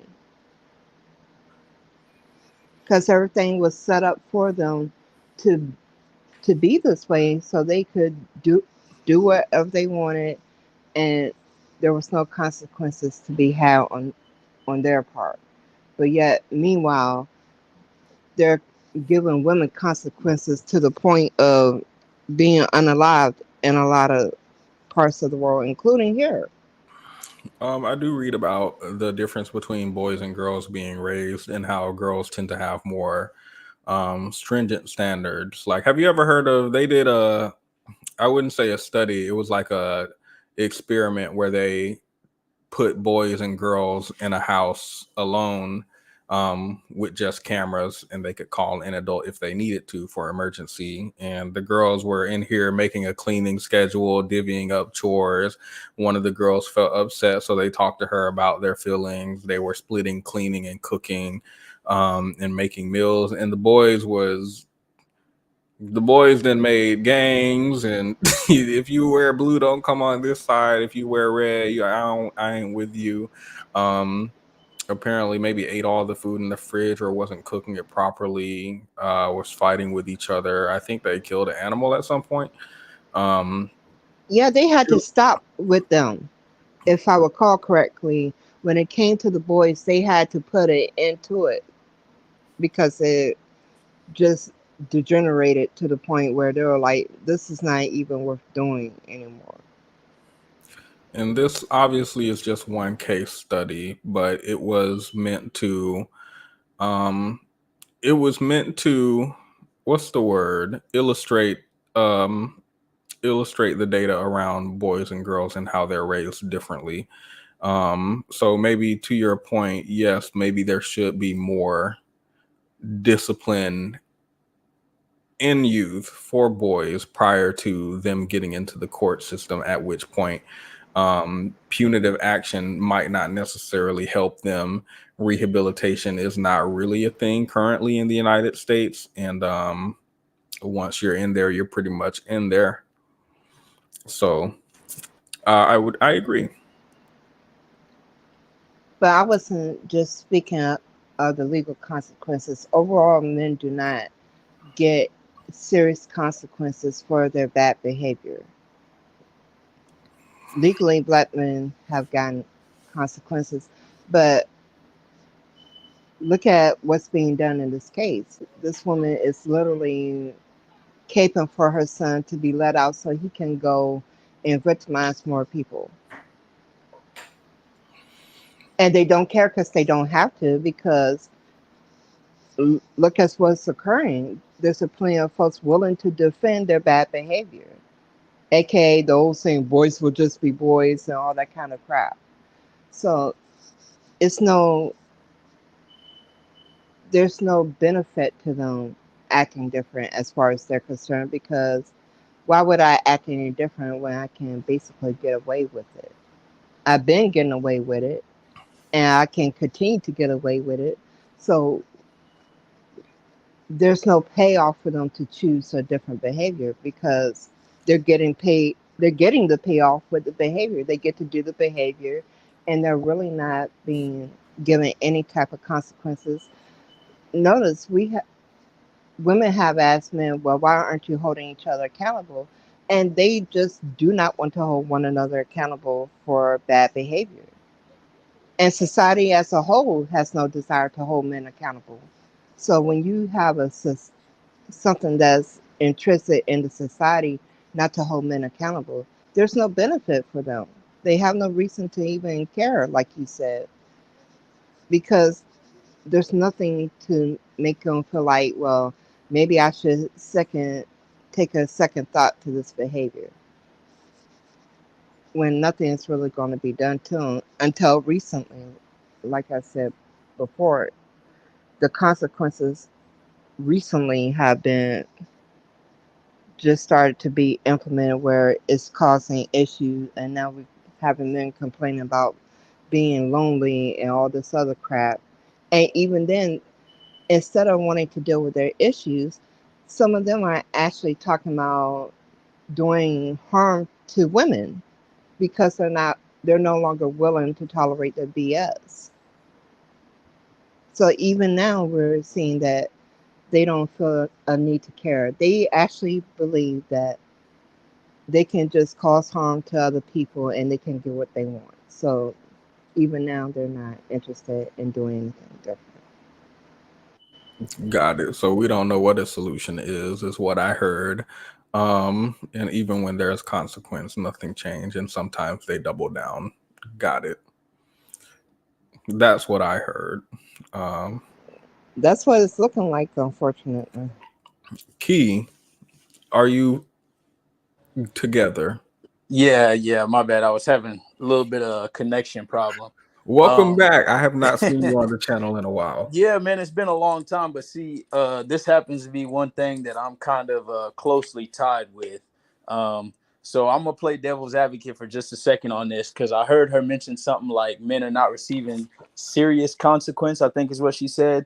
So first question, who do you want the serious consequence to come from? Because when the consequences are like handed out seriously from the legal system, right, the cry and complain is that it's too severe, right, or it's too serious of a consequence for the fault that they committed. But when it's handed out by the streets, right, as in somebody shows up because you did somebody's sister wrong, so all of her brothers show up and jump you, is that acceptable? So what my question on it, like I said, who do you want the serious consequence to come from, and what consequence is too serious versus not serious enough? Who's The complaining about the severity? Isn't that black men complaining about that? I would say not just black men. I mean, I think like you just seen in the video, the mothers too. You know what I mean, and not just the mothers, women in general, that On are behalf supporting these of, specific men. They complain about the severity of the consequence from the legal system. So I'll give you a prime example, right? If you do commit a crime, right? You commit a serious crime and say you do or don't serve prison time and you get out and you're on probation, right? Your Fourth Amendment rights are waived, which means anytime after that you come in contact with law enforcement or law enforcement decides to come in contact with you, they are subject to search you, your house, everything you have, cars, and everything that you're in possession of. A lot of people don't agree with that just for the simple fact that you're on probation. So some people would argue, how is that fair that this person gives up that right completely and somebody else doesn't have to? You know what I mean? Somebody gets put on probation and then the other person doesn't, yet they both commit the same crime. well, I think black men should take that issue up with other men since this is a system that men built. I think it'd be great if black men on their own behalf advocated for themselves. And I know you mentioned that there were women also in favor of this. And when there are women in favor of that, who are they advocating on behalf of? Even when there are women who are negatively impacted by this, they are still wholeheartedly, the face of their activism is the Black man. So again, it still comes back to the Black man being upset at what his fellow man did to him. And I say, Black man, deal with your fellow man and make some laws change. Advocate for yourself.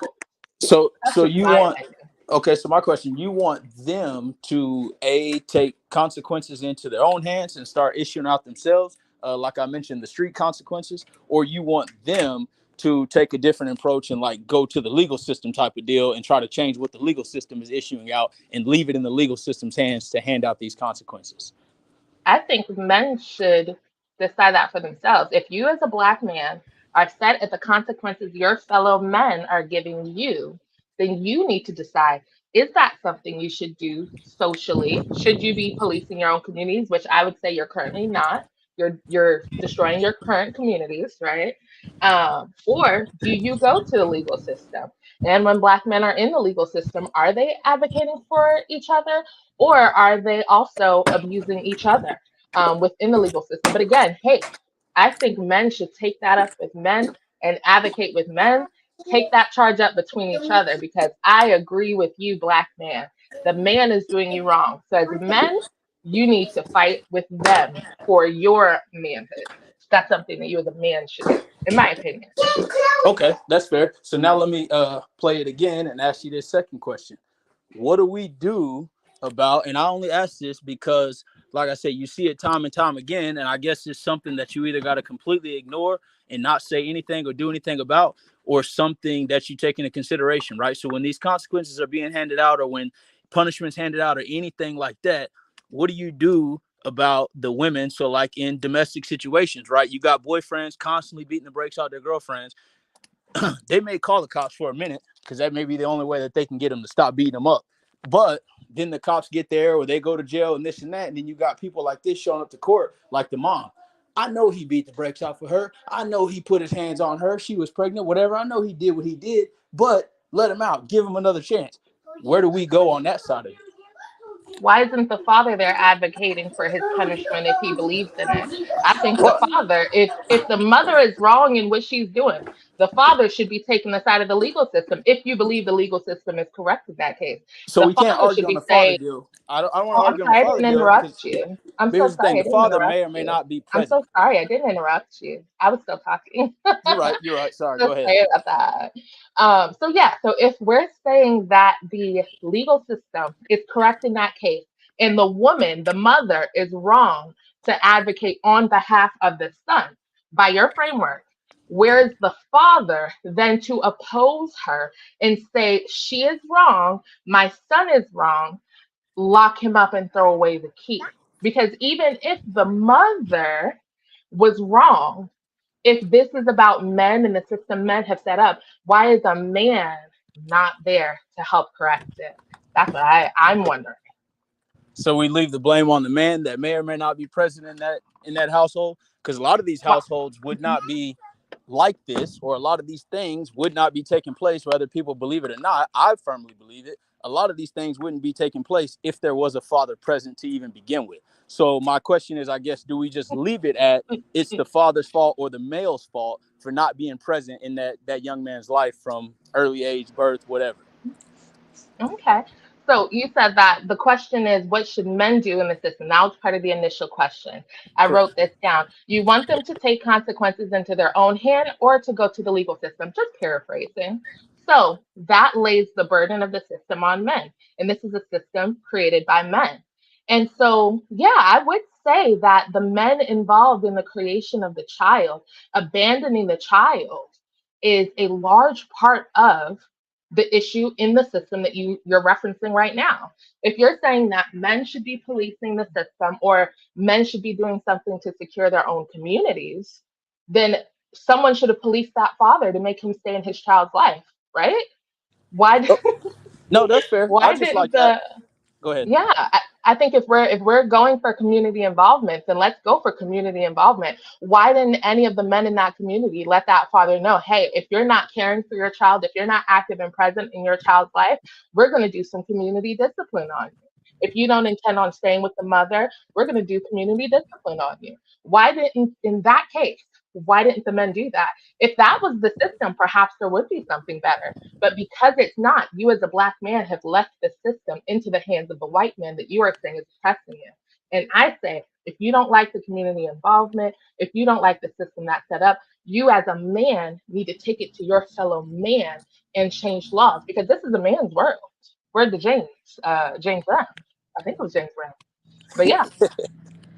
Okay, that's fair. Like I said, I just wanted to ask. I wanted to get your thoughts and opinions on it, because my whole deal was the consequences itself and where you wanted them issued out at. What's too severe versus I not was, severe. But I like it. I'm sorry, I didn't mean to cut across you. Go ahead. No, that's it. Go ahead. I was speaking societally though, because what we do know about men are men tend to seek out other men validation. If it's not socially acceptable for you to do certain behaviors, the likelihood of men doing that behavior is a lot less when there's actual social consequences being dished out. When they feel like, because look at the whole simple thing, how many men are trying their best not to be seen as a simp by other men. We know a lot of the masculinity that we see going on is performative masculinity for the benefit of getting approval from other men. The same way that that could be used in that way, it could be used to have a more positive impact on society and saying that, if you're if you're doing these type of behaviors, we're not going to mess with you. And it may be harder for you to get a job. It may be harder for you to be in spaces that you would normally like to be in if you're not doing your part as a person, as a good citizen, whatever the heck you want to call it. So we've seen how social peer pressure has impacted people, and it can be used beneficially to help the society as a whole. It's not going to be 100% answer to everything. Nothing is, but at least if he was to know that his voice was going to dog him out every time he came around there and ask him questions like, when was the last time you seen your child? How come you're not involved with your child? We don't want to mess with you as long as you're not taking care of your kids. And there has been some conversations that have gone like that, but there needs to be more, because you cannot ask the people who are being harmed to be the same people to come up with the solution. This has been a situation where even men are being negatively impacted by other men. So the solution has to be with the male side of things, because you're the ones that's doing the issue. You don't ask the oppressed to give the answer to the oppressor. The oppressor knows how they're oppressing people. So it has to come from the people who's doing the harm in the community. You need to figure this crap out, because meanwhile, your kids are suffering, the community as a whole is suffering, Black women are suffering. And this struggle of that these men want women to participate in, it's just ridiculous. You want a woman to submit, but yet and still don't want to do none of the things for her to submit. And why are we talking about women submitting in the first place? Like, that in and of itself is very dehumanizing for women. I want to ask Key, what is your solution to it? I know you mentioned that there's two options, which is community. There's community. I'm sorry, Petty made me laugh. I know you mentioned that it's community versus going to the legal system, but I don't think you ever said what you think should be done, unless I didn't hear it. But either way, if you feel comfortable with answering, what do you think the solution should be? I didn't answer it, so I will give my input in short. I don't know if there's a right answer, right? And here's why I say that, right? If it was me, if it were me personally, I would probably place it on the hands of the legal system. And the reason why I say that is because in reality, right, if we live in reality, we have to obey by the legal system, whether or not you choose to or not. That's on you. But in hindsight, you have to. If you want good things to continue to go good and you don't want to be sitting behind prison bars and things like that, right? You got to live by the legal system. So I would say let the legal system handle it. And here's why. But I also say there's no right answer because, like we mentioned before, prison time doesn't serve everybody right. Prison time really may not even serve everybody justice, right? There are people who take lives from other people, who kill other people, right? Whether or not it's justified every time or not, they get out of prison. Is that fair that somebody got to take somebody else's life, go serve a few years, whatever, in prison, and then get out and be done with it, and now nothing else in their life, you know, goes wrong or goes bad for them, and things are fine because they've served a little bit of prison time, right? That's not always justice for somebody else. Is that going to fix that person, right? On that side of it, is that going to help that person change their life around, make them want to instantly start doing better and be a better person, right? It may not. Rehabilitation, obviously, we have seen does not always fix things because people who do rehab, who do these classes, right? Like your DV people, they do these classes and, oh, I'm going to go take this class and tell me to stop hitting on women and stop being this kind of man. And then they go right back, get another woman or to the same woman, and then they do it again, right? In reality, there is no perfect solution. If it were me, I would play it on the legal side because by force, we are forced to oblige by that, right? And if we leave it to the street side, the reason why I say there is no perfect answer, if we leave it to the street side, do we just rally up a group of people like they did in the old days? And every time somebody does something wrong that you don't agree with, right, we rally our little group and we go either beat them to the floor or kill them. Is that fair to anybody? Does anybody agree with that? Right? Everybody's not going to agree with it, but does anybody agree with that? Me personally, I just don't see it. I don't see that being a realistic thing, right? You get a bunch of random people and they're just like, well, they did this and we don't agree, so we're going to go beat them up. I mean, it happens anyway, but should that be our justification for people's consequences? Should we be issuing that type of stuff out for consequences? I would say no. But sometimes that may be just it. You know what I mean? You got a dude that he puts his hands on somebody else's sister or something, and this dude got his homeboys and they go get him and then they go smash this dude. Chances are he don't want that kind of thing to happen again. So one of two things gonna happen. One, he's not gonna put his hands on her again, or two, he's just gonna leave her alone altogether, right? Which may not be what they want, but it's just what's gonna happen because you don't want the homeboys jumping on you again. So you're just gonna leave her alone altogether. Sometimes that works, sometimes it doesn't. So I would say there's no perfect answer, really. The best case answer, because like I said, we're kind of forced to obey the legal system, whether we want to or not, is to let the legal system handle it. So I would have to agree with you, even though I'm a devil's advocate person, I would have to agree with you with the legal system needing to be changed. It needs to be changed by the very same people that created it and that implemented it in the first place. Oh, sorry, I thought I was still muted. So I think that's a great point. Production inquiry in chat. I love you. You are. I love so many things that you say. Anyway, I do think, in a sense, you're talking out of both sides of your mouth, but I think that makes sense because you said that you're not sure where it goes. I do want to say, I want to ask a little bit more of a direct question. So you don't think men can be tamed? You think they need prison? They need harsh prison because they really don't learn from their mistakes. Men are not teachable. Men are not malleable, and perhaps they may even not be possible for many men to integrate within society. Would you say that's correct? So you say I don't think men can be fixed. Is that what you said? Yeah. Do you think that men can be fixed, that men are teachable, that men are possible? It's possible for men to integrate within the larger society. Absolutely. I think that any Okay. human being is. Absolutely. Okay. I have a question about that. You said that prison time doesn't serve everybody right. Prison time doesn't give everyone justice. You said that rehabilitation doesn't fix things.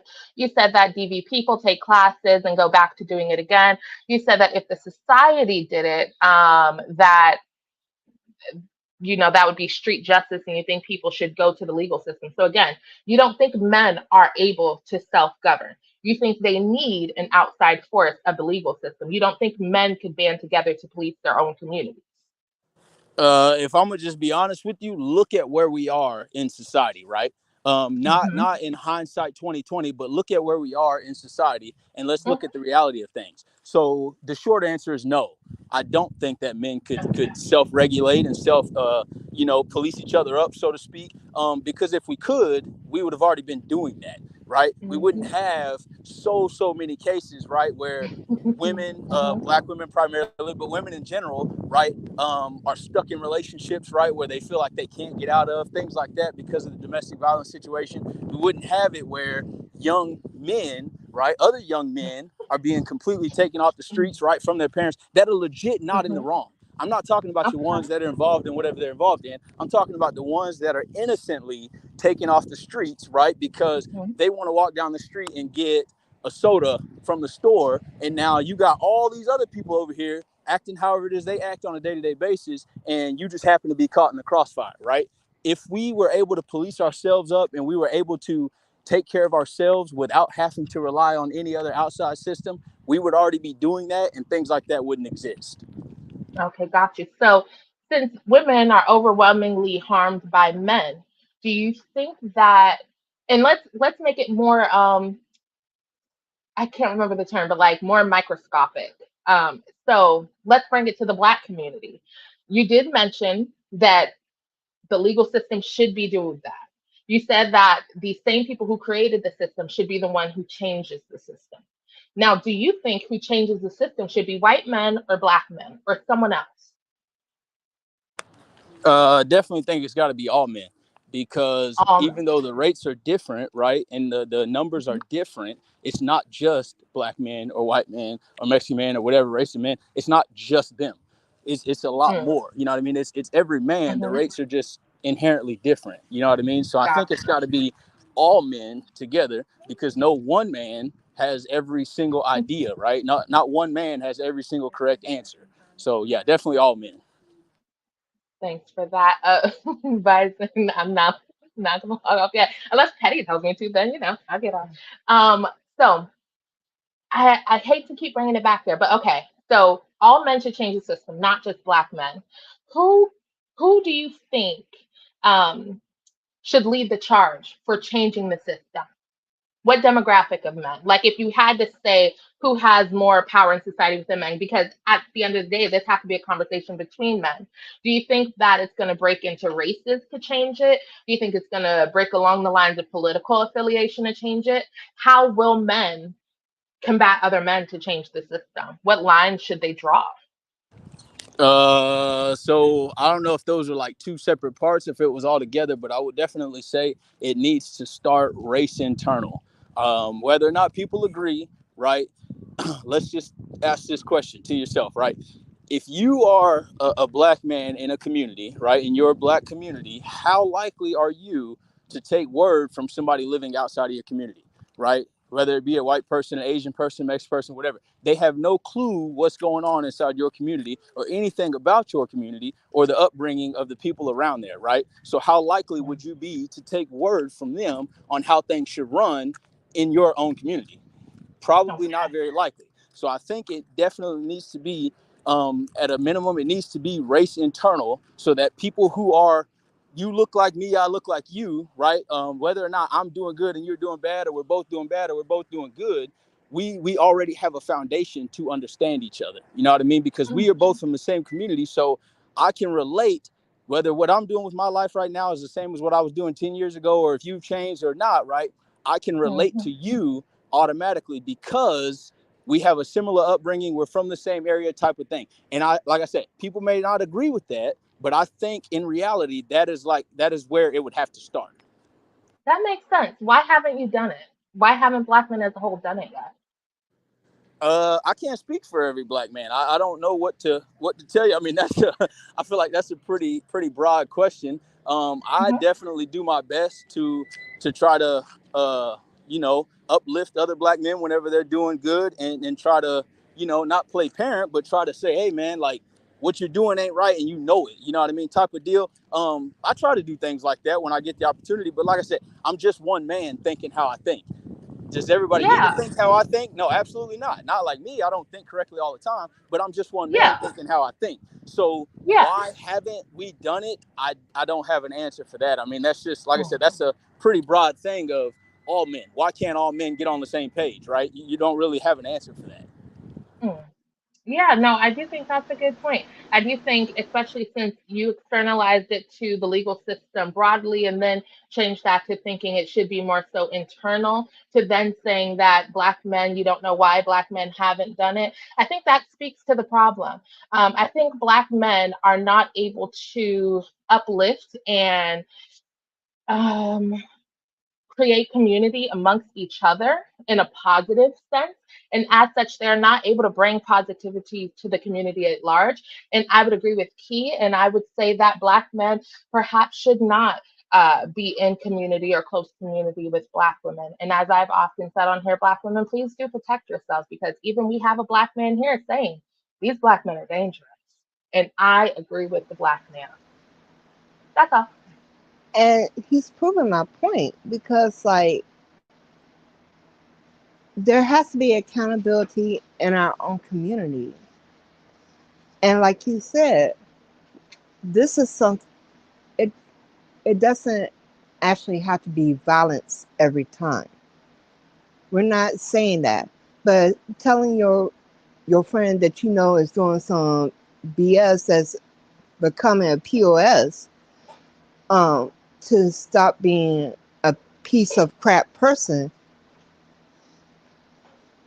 that takes all of what, a couple of minutes to say to him, like, hey, I don't want to be around you because you're not standing on business, you're not doing the things that's required of you as an adult to do. So I don't want you in my presence as long as you're not handling your business.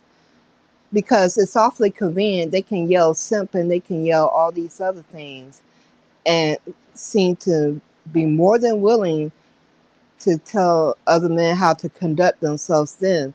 But when we're actually saying, hey, why not use that same influence that you're clearly having on other men to actually positively impact your community, then all of a sudden they don't have any power. They don't know how to go about stating what's clearly obvious to the women who are suffering the consequence of them doing nothing. Telling your friend, hey, the fact that you are choosing to make all these kids and you're not willing to take care of none of them, I'm not cool with you doing that. I don't want to be friends with people who do stuff like that. Because we have seen time and time again, a lot of these men are looking for validation from other men. So if you deny them their validation for the crapped up behavior they're doing, then that does have an impact.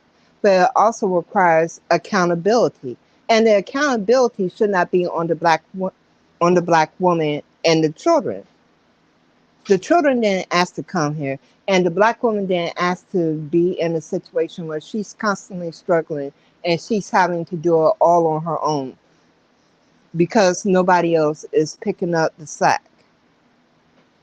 And then to have the audacity to get nasty about how she's holding up the community when you put the entire damn community on her back, it's a bit damn much. Okay, so I have a question for you. A couple of questions, actually. First things first, you said that it doesn't always need to be handled with violence. Okay, let me ask you a question. What's the difference between a non-violent coming to you and saying, hey, you need to do better, and the legal system's rehabilitation? If you're asking me, there's really not a whole lot of difference. Are you really learning anything? Are you really imposing any kind of punishment or pain to make them learn anything? I would say no, but I would just leave that question open-ended. And then secondly, right, I'm is it so easier? sorry. Let me, Who is this question directed towards? Is it Purple Leva or is it me? It's I think directed it's, towards me. yeah, her. So then Okay. my next one, right, is it easier to get somebody to go with you and agree to do something bad, or is it easier to get a bad person to stop doing things bad and turn around and do something good? Okay, and here's my thing on that. If men, right, and we'll just leave it at black men because that's kind of where we are with it. If black men are out here making all these kids, like you said, or whatever, and not taking care of them, right, how many black men are going to step in and start saying, you need to take care of these kids, right, because what you're doing ain't right, as opposed to them simply saying, that's not my business. Those are not my kids. I'm handling mine. I'm taking care of my kids. Why am I worried about what he's doing or not doing with his kids, right? And I know you want it to change, right? We all want it to change, right? And we want them to start doing exactly that. However, right, like I said earlier, if we live in reality, that's just not happening, right? Because if it was happening, we wouldn't be where we are. But it's just not happening. So that's why I kind of made the point of the legal system steps in, right? Things like child support, things like custody being taken completely away from black men, given to the mothers, right? Regardless of their conditions. Sometimes it's not great, but regardless of what the mother is doing, oftentimes the black man is being punished because they chose to go out and make all these kids do whatever and not take care of any of them, right? I'm not saying it's right or wrong, but that's just where we are with the legal system having to step in because black men are not holding other black men accountable. But here's the thing, though. The black women are being held accountable because meanwhile, while y'all go off into the sunset, she's the one left holding the bag.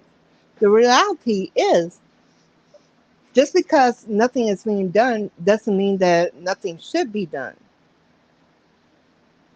And sitting up here putting all the responsibility on the black woman is just ridiculous. And yes, you should care about what they're doing in their home because it's going to impact your family, your child, because they have to interact with these people who are not being taken care of. And it's not fair to the woman because she's one person and it took two people to make that child. She didn't make it by herself. So two people need to be held accountable in the equation. And like I said, when men start getting called simps, they quickly try to avoid being called a simp. Y'all have more power than you want to accept responsibility for. But the accountability is still that whether or not you want to agree with it or not. The fact that you have influence over one another is still present because we're constantly seeing it. We quickly hear y'all saying stuff like, well, I don't want to be no simp. You shouldn't be out here simping and all this other crap. So we know for a fact that you can hold each other accountable when you feel like it. Your community say you need to fucking feel like it. We're tired of being the only ones that's holding everything down. And then when things don't go your way, then you want to sit up there and demonize the black woman. But yet you allowed her to sit there and struggle in a situation that was uncalled for because you do have a voice. And when it's time for you to use it for your benefit, you quit to use it then. So how about not having your grandmother getting her head knocked off her body because she chose to stand up and stop pretending like it's not your business when the reality is the consequence of you doing absolutely nothing is that your community is going down in flames. And I would agree with you. I do think that black men have influence over other black men. But like I said, the question was that I asked, right? Is it easier to get somebody to go and do something bad, right? Or to get somebody on the negative side of things? Or is it easier to influence them to go and get somebody to do good, right? Let's just look at it within the black community, right? With black men. And we're solely talking about black men, right? How often Everything is it? shouldn't have to be easy. Do you think it's easy for a black woman to raise her kids by herself? No, I don't. You I think that don't. was easy for her? I don't. But like I said, Why I'm is not. it the men get to have this easy, soft man era lifestyle, but the women is supposed to be sitting up there and be the donkeys of the community? It's ridiculous. I agree. I didn't say they should or shouldn't, but that wasn't what I was talking about or where I was going with it, right? I was talking about the fact of black men holding other black men accountable, right? The problem that we have in that and of itself, right, is the simple fact that is it easier to get them to do good or bad, right? Is it easier to get in and actually use your voice, use your influence to get them to do something good? Or is it easier to just go and, hey, go hit this lick with me, and then we go and do something terrible that's going to ruin our futures, our careers, and everything behind us, right? I don't know the solution in there. I don't know what to do to be the solution there. Like I said earlier, I do things like that myself. in my community, in my area where I'm at. But I'm just one person, right? So, like I said, is it easier to do one versus the other? I'm not saying that black men should be just let off the leash and you go make 10 kids and then all of a sudden somebody else is responsible for raising them. Oftentimes it's going to be either a black woman, or B, the legal system, right? I'm not saying that they should be let off the leash. I'm not saying that that's okay. I don't think that's fair to them at all, right? That's not what I'm saying. And then secondly, I seen a comment, I think Dove something, she said, saying I don't care about other people's kids or what they're doing, that's not my business, right, is holding black people back. 100%. I 100% will agree with that. It is. But the problem that we face is people are doing that. Black men inside of their very own black communities are doing that. That is the problem we have.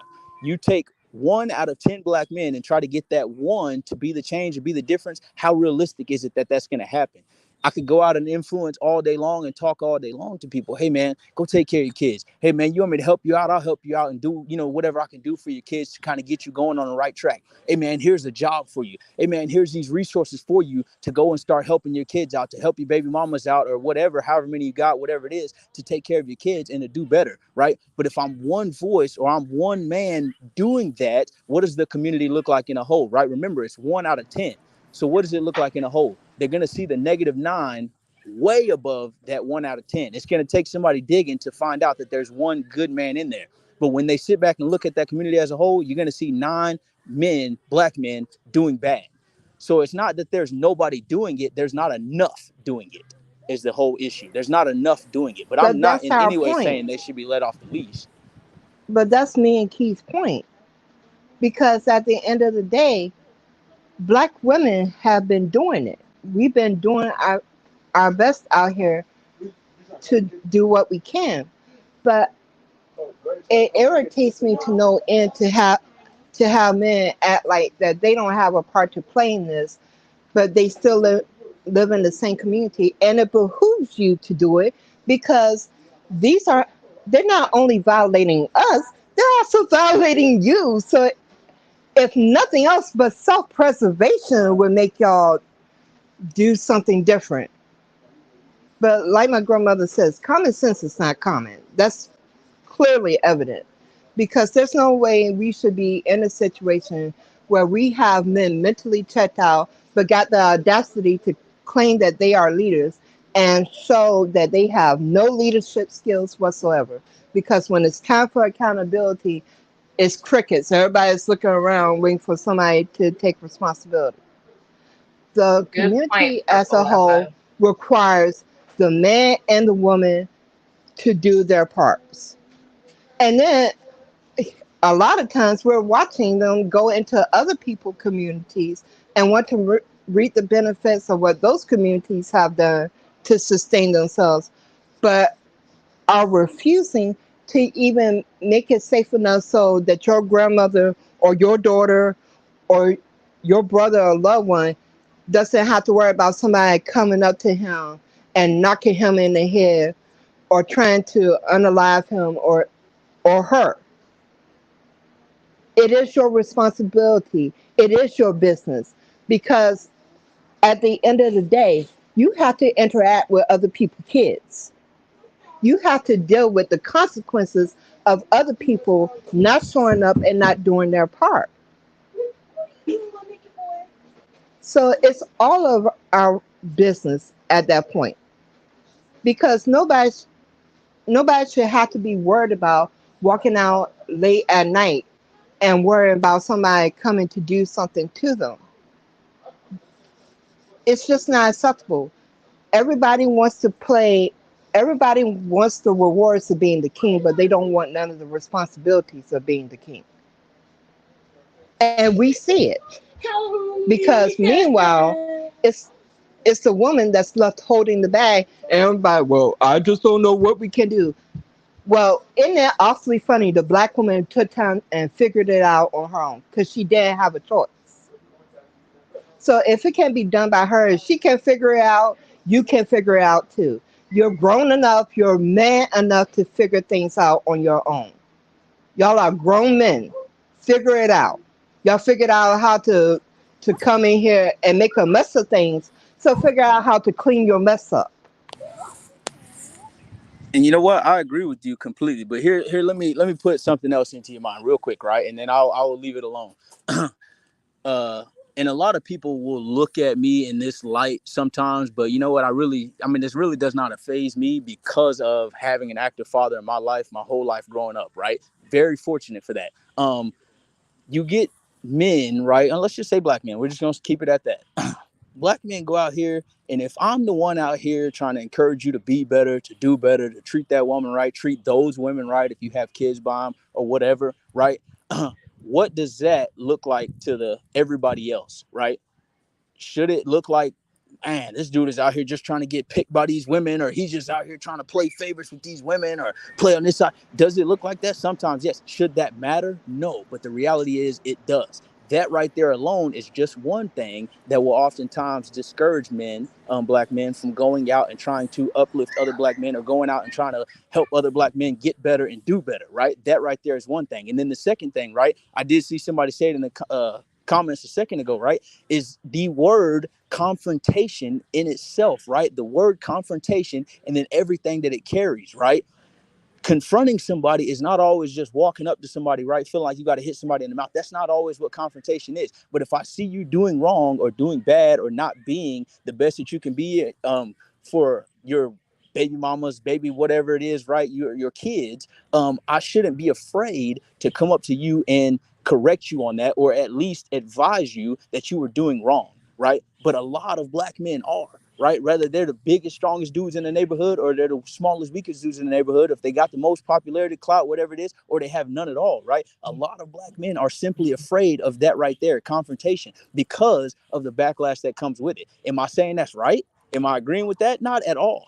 But I'm saying those are some of your issues, right? Just two simple ones stemming within the black community that is keeping black men from going and telling other black men when they are wrong. They don't want to be looked at as the man that's trying to protect, or what they say, save these hoes, right? They don't want to be looked at in that light, right? And it's ridiculous. Yes, as grown men, I think it's ridiculous that people are still worried about that, right? In the society we live in, right? One, everybody's trying to live and trying to survive as a whole. And then secondly, when you have black women out here, several of them trying to raise multiple kids that you've helped create because you refuse to step up and do anything about it, and the thing you're worried about is being called somebody that's trying to save somebody, right? Ridiculous. But secondly, the confrontation part in it, right? That's the next thing. And that's one thing that I'm not even going to open that can of worms, because like I said, being raised with an active father, I have never been in my life afraid of confrontation. You are either going to win your battle or lose it, right? And you live to fight the next day. Whether you go and you try to help this man out today,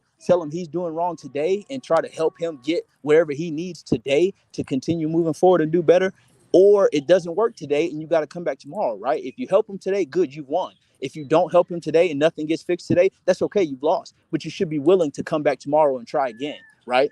So like I said, those are just two small issues within the black community amongst black men that are stopping them from going and making other black men realize that what they're doing is not right when it comes to one topic alone, not taking care of their kids, which is a huge one. But that's one topic alone, not taking care of their kids when they've made fucking 8 to 10 kids. Sorry, Petty, I didn't mean to cuss. But when they've made 8 to 10 kids, right? That's just one thing alone.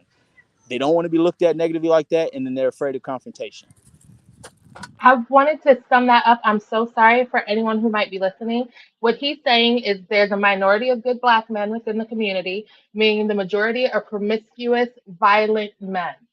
Uh, so do with that information what you will, straight from the mouth of a black man who was raised by an active father, considers himself the minority, considers the majority of black men to be violent, not able to be corrected by their peers, in need of a firm legal system to correct their behavior. And if I did not already say that, that is highly sexually irresponsible and promiscuous. Do with that information what you will, ladies. I always say, ladies, let's always be safe. I mean, clearly there's a present danger there that this black man has also made sure to point out for us. So let's take heed. I agree with you, Leah, because notice he cited that they're concerned about the reaction of other black men. That was cited. Yep.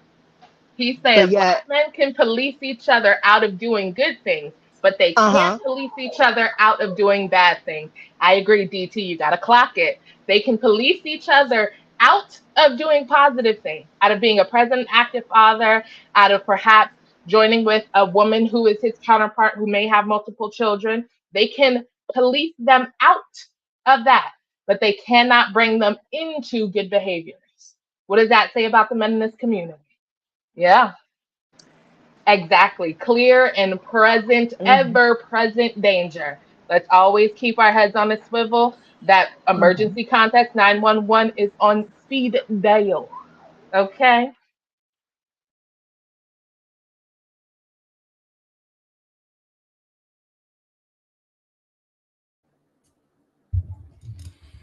Key, do you have final thoughts?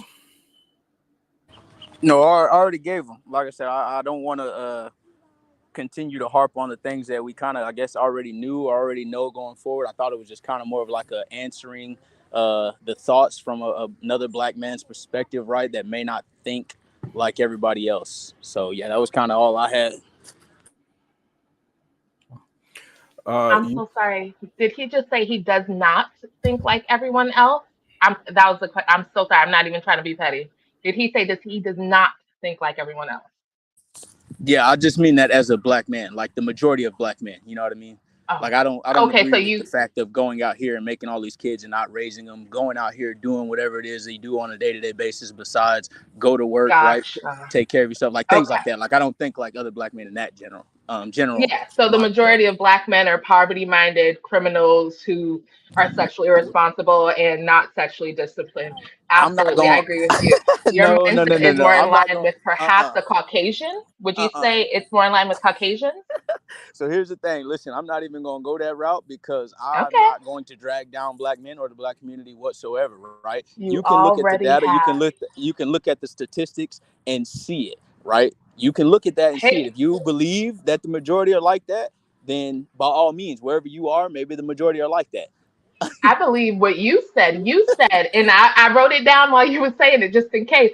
Here's this and that, baby mamas, blah, blah, blah. You said you've got one man doing that. What is the community? 1 out of 10. You said 1 out of 10 men, black men, you made sure to make sure it was black men.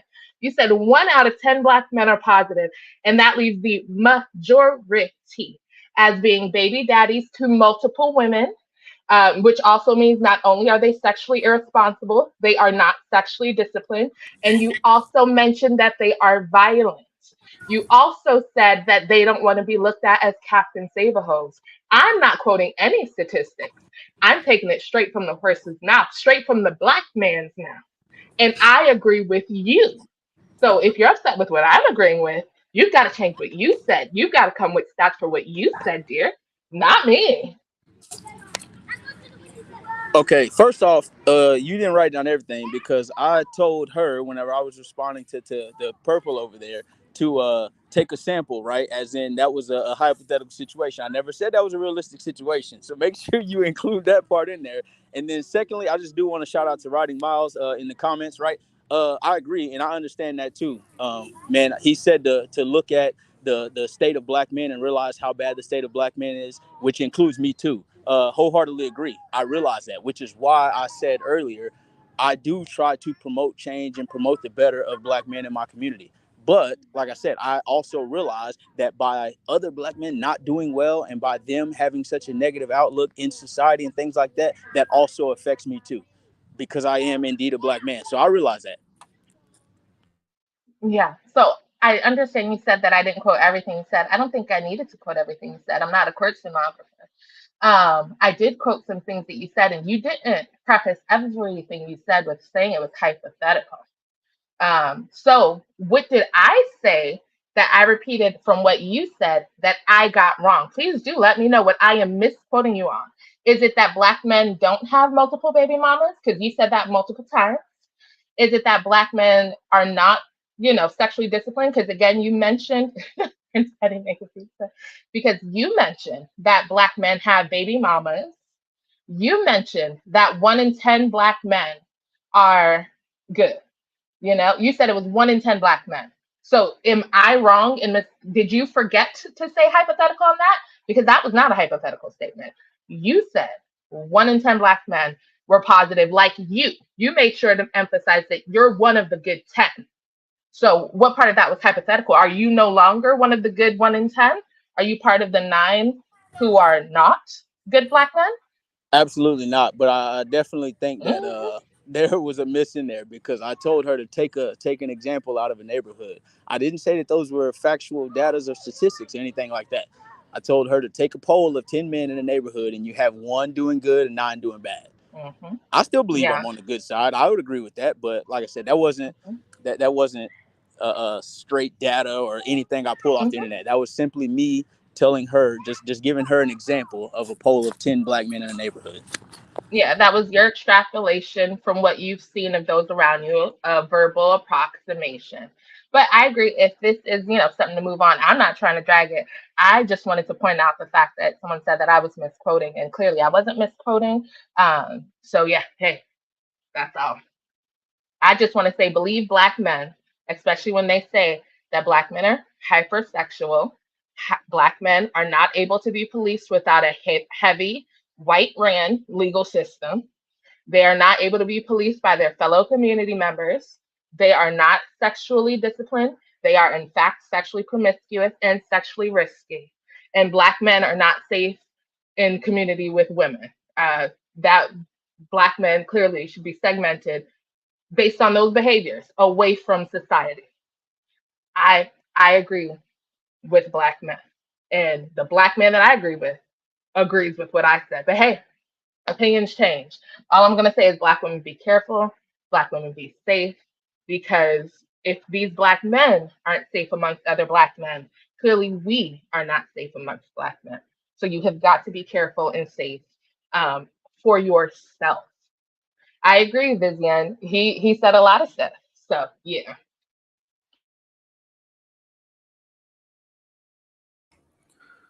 Key, any final thoughts before Alicia is here? So I came back because Alicia has never come up ever. So I feel like this will be very important. But No, sir. I said my piece. That's it. Okay, Alicia.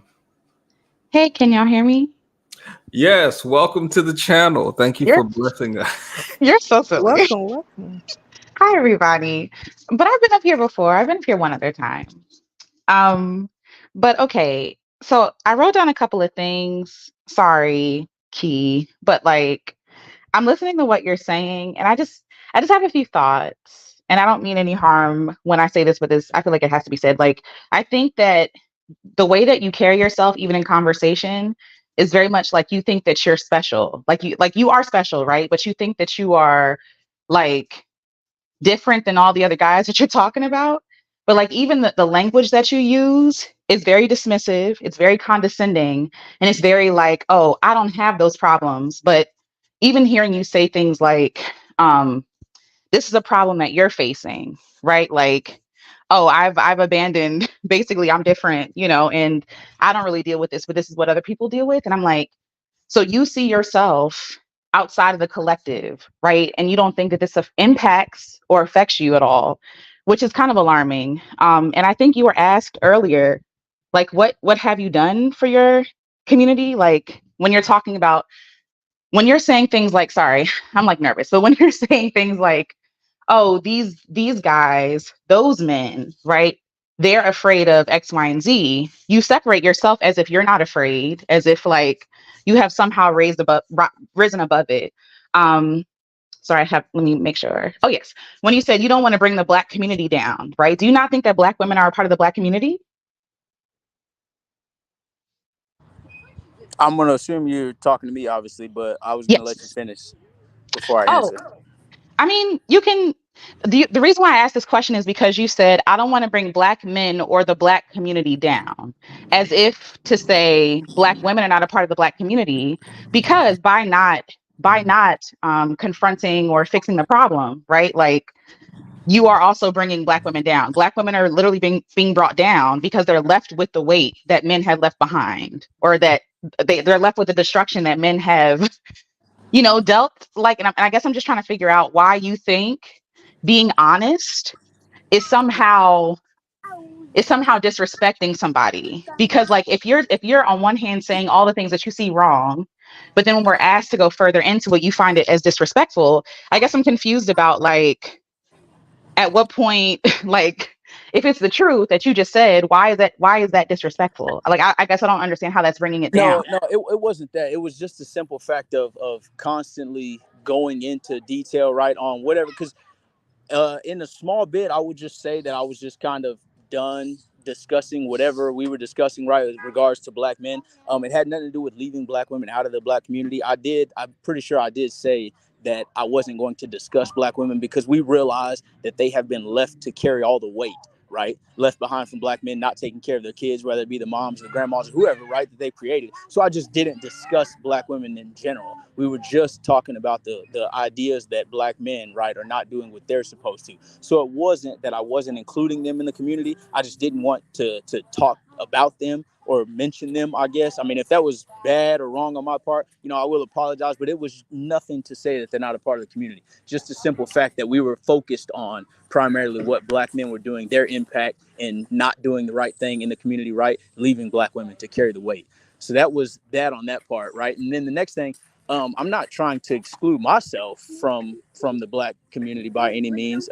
at all, or from any other guys. What I will tell you though is, and I hope you don't take this the wrong way, I do indeed hold myself to a higher standard, right? And I don't know if that's wrong or that's bad or what kind of way that's being taken, but I do hold myself to a higher standard, as in I'm not out here doing such things, right? I'm not out here creating several kids that I can't or refuse to take care of, right? I'm not out here robbing homes, stores, doing whatever, right? I'm not out here doing any of those things. So I hold myself to a higher standard, right? But I also did say, if you remember earlier when the comment when he said, do I understand the state black men are in, and that includes me too. I did mention that and say, yes, I understand wholeheartedly that includes me. I may be one guy trying to do good in a community or in an area or overall in a society where a lot of black men are doing bad, but I do realize that I am also looked upon negatively, or I'm also included in the overall view of black men when they look at black men and say overall black men are not doing well. I realize I'm included in that, which I did say that. No, yeah, no, I appreciate you. I appreciate you clearing that up. I guess one thing I want to offer you is that when when you listed, and again, I've been in and out and eating and drinking, but like when you listed the things that made you special, like at a higher standard, a lot of those things were like bare minimum things. Like, and I think one thing that a lot of good guys don't understand is that they need the bad guys, right? Like they need the bad guys because the bar is so low. And so when you're saying, "Oh yeah, I don't make a lot of kids. I don't do these things." It's like, "Okay, cool. That's the bare minimum, right? Like that is like you being a functioning adult, being responsible." And so I guess my question would be for the good guys, I think like when you're saying, I don't want to feel like, putting yourself in the shoes of other people. I don't want to feel like one person against all these other people, fighting all these other people. But it's like, but if every person, and we'll say like good guy, right? If every good guy for the sake of this conversation has that same thought, nothing ever gets done. Right. And so I guess I'm trying to figure out like what makes the difference between someone just doing what I guess what we're supposed to be doing, and like you, like if you're saying you hold yourself to a higher standard, like what is that high standard? Like what is the yeah. I will say, unfortunately, you are correct, right? And I only say unfortunately because it's unfortunate for the black community in a whole. That is men and what they're doing in the black community and how it's affecting women and children in the black community. So unfortunately, you are correct. The standard is so low, or the bar, I think you said, is set so low that when somebody does the bare minimum of what they should do, right? And just a couple examples, not go out and commit vicious crimes, violent crimes, whatever, and then take care of kids if you go down and make them, right? And then be a respectful, decent human being to all that you encounter, right? It looks like they're doing so much better when in reality they're not. They're just doing the very things that all humans should be doing anyway. So I will say that unfortunately the bar is set so low that is the case. But when I say, for me specifically, like I said, I'm not anybody special or anybody, any kind of crazy good human being or anything like that, right? But when I look at the standard that I look at, right, and I'm not going to try to take this into a whole nother discussion, but when I look at the standard that I look at men overall and then bring that into the Black community. And what I mean by that is other men and a lot of other races, and I'm not saying all and all the time, but other men and a lot of other races, they will go out and they will police each other up. They will go out and tell the other man when they're doing wrong in their race, and then they will go out and try to help them if they can, right? That is going slightly above what you have to do, because nobody says you have to go out and try to help anybody, right? Nobody says you have to go out and try to give to somebody, right? But if you do that just out of the kindness of your heart or just because you're a good person, right, that is just slightly above the standard of living. So when I say I try to hold myself to a higher standard, right, I hold myself to a higher standard because I actively, when I encounter other Black men, right, I actively try to get involved with who they are, right? So I actively want to hold conversations with them, want to see what kind of lifestyle it is they live. If they're willing to open up to me and talk to me and things like that, right, I actively look for those things when I encounter other Black men. I will talk to them about their moms, uncles, aunts, dads, grandpas, whoever it is, kids if they have them, what they're doing for work, things like that, right? And then that will give me an idea of, can I help this brother out? Can I do something to help him to better his life? Do I have something, whether it be knowledge, experience? I mean, if it's financial, if it is that case, right? Is my job hiring, like things like that? If I have those things available that may be able to help somebody out, I actively try to offer them and try to pass them on to other Black men. And to me, and like I said, this is just to me, and if it's not, by all means, feel free to tell me. To me, that seems to be a slightly higher standard, right, than just running into somebody on the streets and being like, yo, what's up? Cool. Nice to meet you. And then keep on going about your day, right? I don't just do that. So to me, that seems to be a slightly higher standard. And if it's not, I would love to hear the opinion on it. But like I said, that's just to me. That's what I meant by that. No, thanks for answering that. Again, I have opinions, and I don't want to take up too much of like Petty's time. I'm sorry. I know like we completely are left, but I do think when I hear you talk about the standard that you have for yourself, it is a little low. I'm gonna be honest. Like I'm not trying to, you know what I'm saying? But I think that if you see yourself as a higher standard, I would say raise that standard, because I mean, again, to me, that is very much bare minimum. And I think it all starts with the way that we think of community. Hearing the language that you're using, referring to yourself and then your brethren, right? Like the men in the community that you belong to, and saying like, oh, because I do these things, I'm different. It's like, no, like low key. And this is like no shade to men, but like men not really meeting the mark at all. I think that we have a lot of grace for y'all. And I think that in a lot of ways, patriarchy has coddled you all because you all think that like what you're doing is excellent, and it's actually not, right? Like it's not really excelling beyond anything that women are doing, period. Right. And so I guess for me, like, I'm just like, I understand the fear because men are scary. It is what it is. You said it earlier, men are scary. But even thinking about our children, right? And this is just me. And like all the children are ours. You know what I'm saying? Like all the children are ours. All of us are interconnected. All of us impact each other. And so in order to change the things for the future or whatever in community, we can't keep thinking of ourselves in like these little bubbles, like, oh, me and my family are good, and me and my friends and the men that I know and these kinds of things. It's like, no, if there are 5 of y'all that are good and 1,000,000 that are bad, y'all are bad. You know what I'm saying? Like, and I guess I'm just like, I don't know. I don't know what I'm doing, but just if you come back, listen to yourself again, and consider what the women are saying, because they're actually, if you would listen, right, and not, I don't know if you feel attacked or whatever, but if you listen to what they're saying, like there's wisdom there. Like women are showing you like this is not enough. This is not good. So I'm gonna go though. So thanks, Petty, for having me. I'm Alicia, sorry. I love hearing No you. problem. Yay. Thank y'all for having me. All right, bye. Thank you for joining, Alicia. She's such a doll. Never enough, Alicia. She says she's come up before. Definitely a lie. She said she came up once before. Definitely a lie. I don't remember, so it doesn't exist. Key, did you have anything on what she said before moving forward? Nope, that's it. Excellent. Lee, Purple Lover. Yes. Questions, concerns, comments. My goal was not to attack anyone or to bash anyone. My point is that we have to do something about this because you're a young man now, but eventually you're going to be an old man, and you don't want to be sitting up there worrying about some young man coming in your home and harming you. We have to have standards. And just because somebody isn't directly telling you that your behavior impacts the community doesn't mean that men's behavior is not having an impact on the community. Behavior tolerated is behavior perpetuated.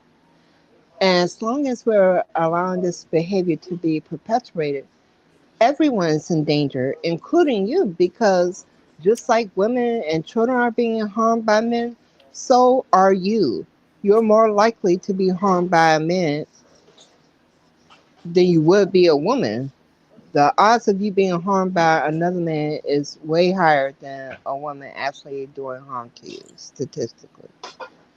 So we need to own the fact that as a community, yes, there are certain things that should be implicit in the community, and actually giving a darn about how the community is running is important.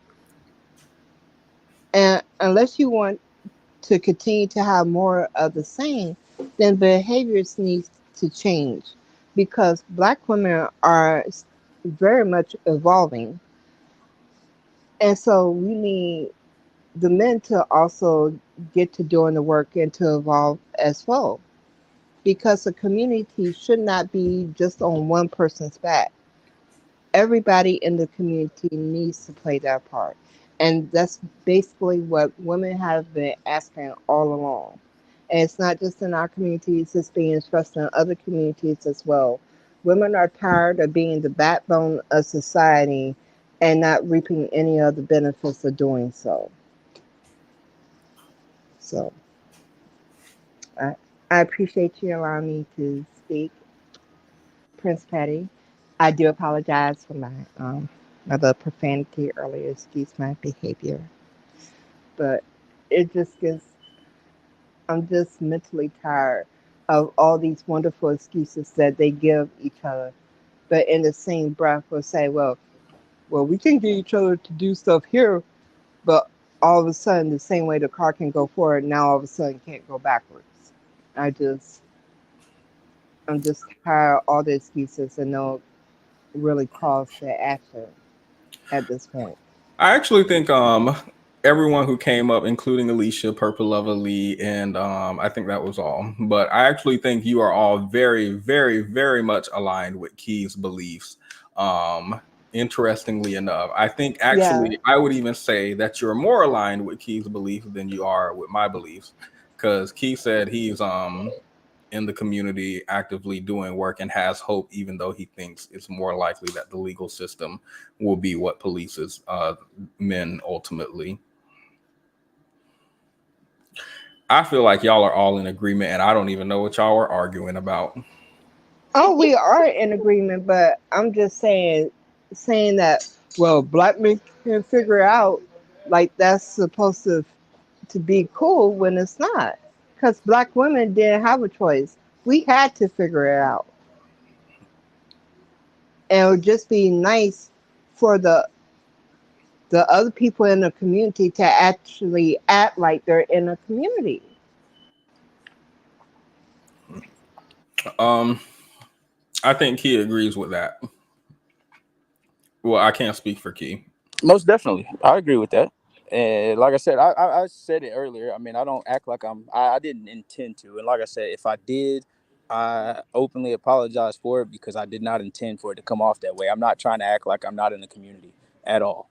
But what I'm saying is that I do get out into the community, at least where I'm at, and try to do these things, try to better, like I said, the Black men I encounter. That is just me and my thoughts and my opinions on it. I try to do these things. So, like I said, I agree with everything else that you said, though. Key, where do you think you and the ladies tonight disagreed, if anywhere? Was there anywhere specific you feel like you might not align? I mean, just trying to think back on it, not specifically. anything, Leah might be a good one. She's good because she's writing stuff down, so she might have some points of things that I said earlier on or things that she said that I might have combated. I didn't hear if she did mention it, her opinions and thoughts on where the and this is, like I said, going back a little ways, her opinions and thoughts on where the consequences should be held and things like that, who should hold the responsibility of bringing consequences upon Black men in the Black community. Not nothing we had to get into, but maybe that was something we disagreed on, because like I said, I did go the legal system route, and maybe she thought otherwise. But other than that, I mean, I felt like it was a overall agreement. You know what I mean? I mean, we do understand and realize that Black men have just fallen off, and not like I won't say fallen off, because I said that a little quick. They not even fallen off, have never, right, over the course of history, overall have never been up to the standard of where they needed to be in regards to treating Black women in the community how they should, right? And that's overall, whether it be not causing harm to them or raising the kids that they have, and then not causing harm to other Black men in the community. I don't think that overall throughout the course of history, Black men have ever been there where we needed to be. So I think we all pretty much agreed on that. And that, other than that, nothing I don't think that we disagreed on. Lee, Key pointed out that you might have disagreements even though he doesn't. Where do you think, if anywhere, there were disagreements, even if you might generally agree?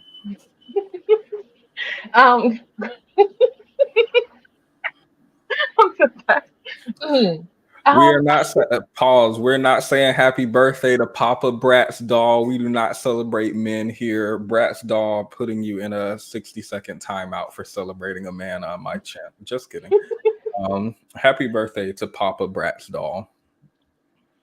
I'm sure there's lots of things I disagree on. Much like there's a TikToker, Machiavelli. One of her pinned posts is, "I seek to never agree with a man, and nothing has ever spoken to me more."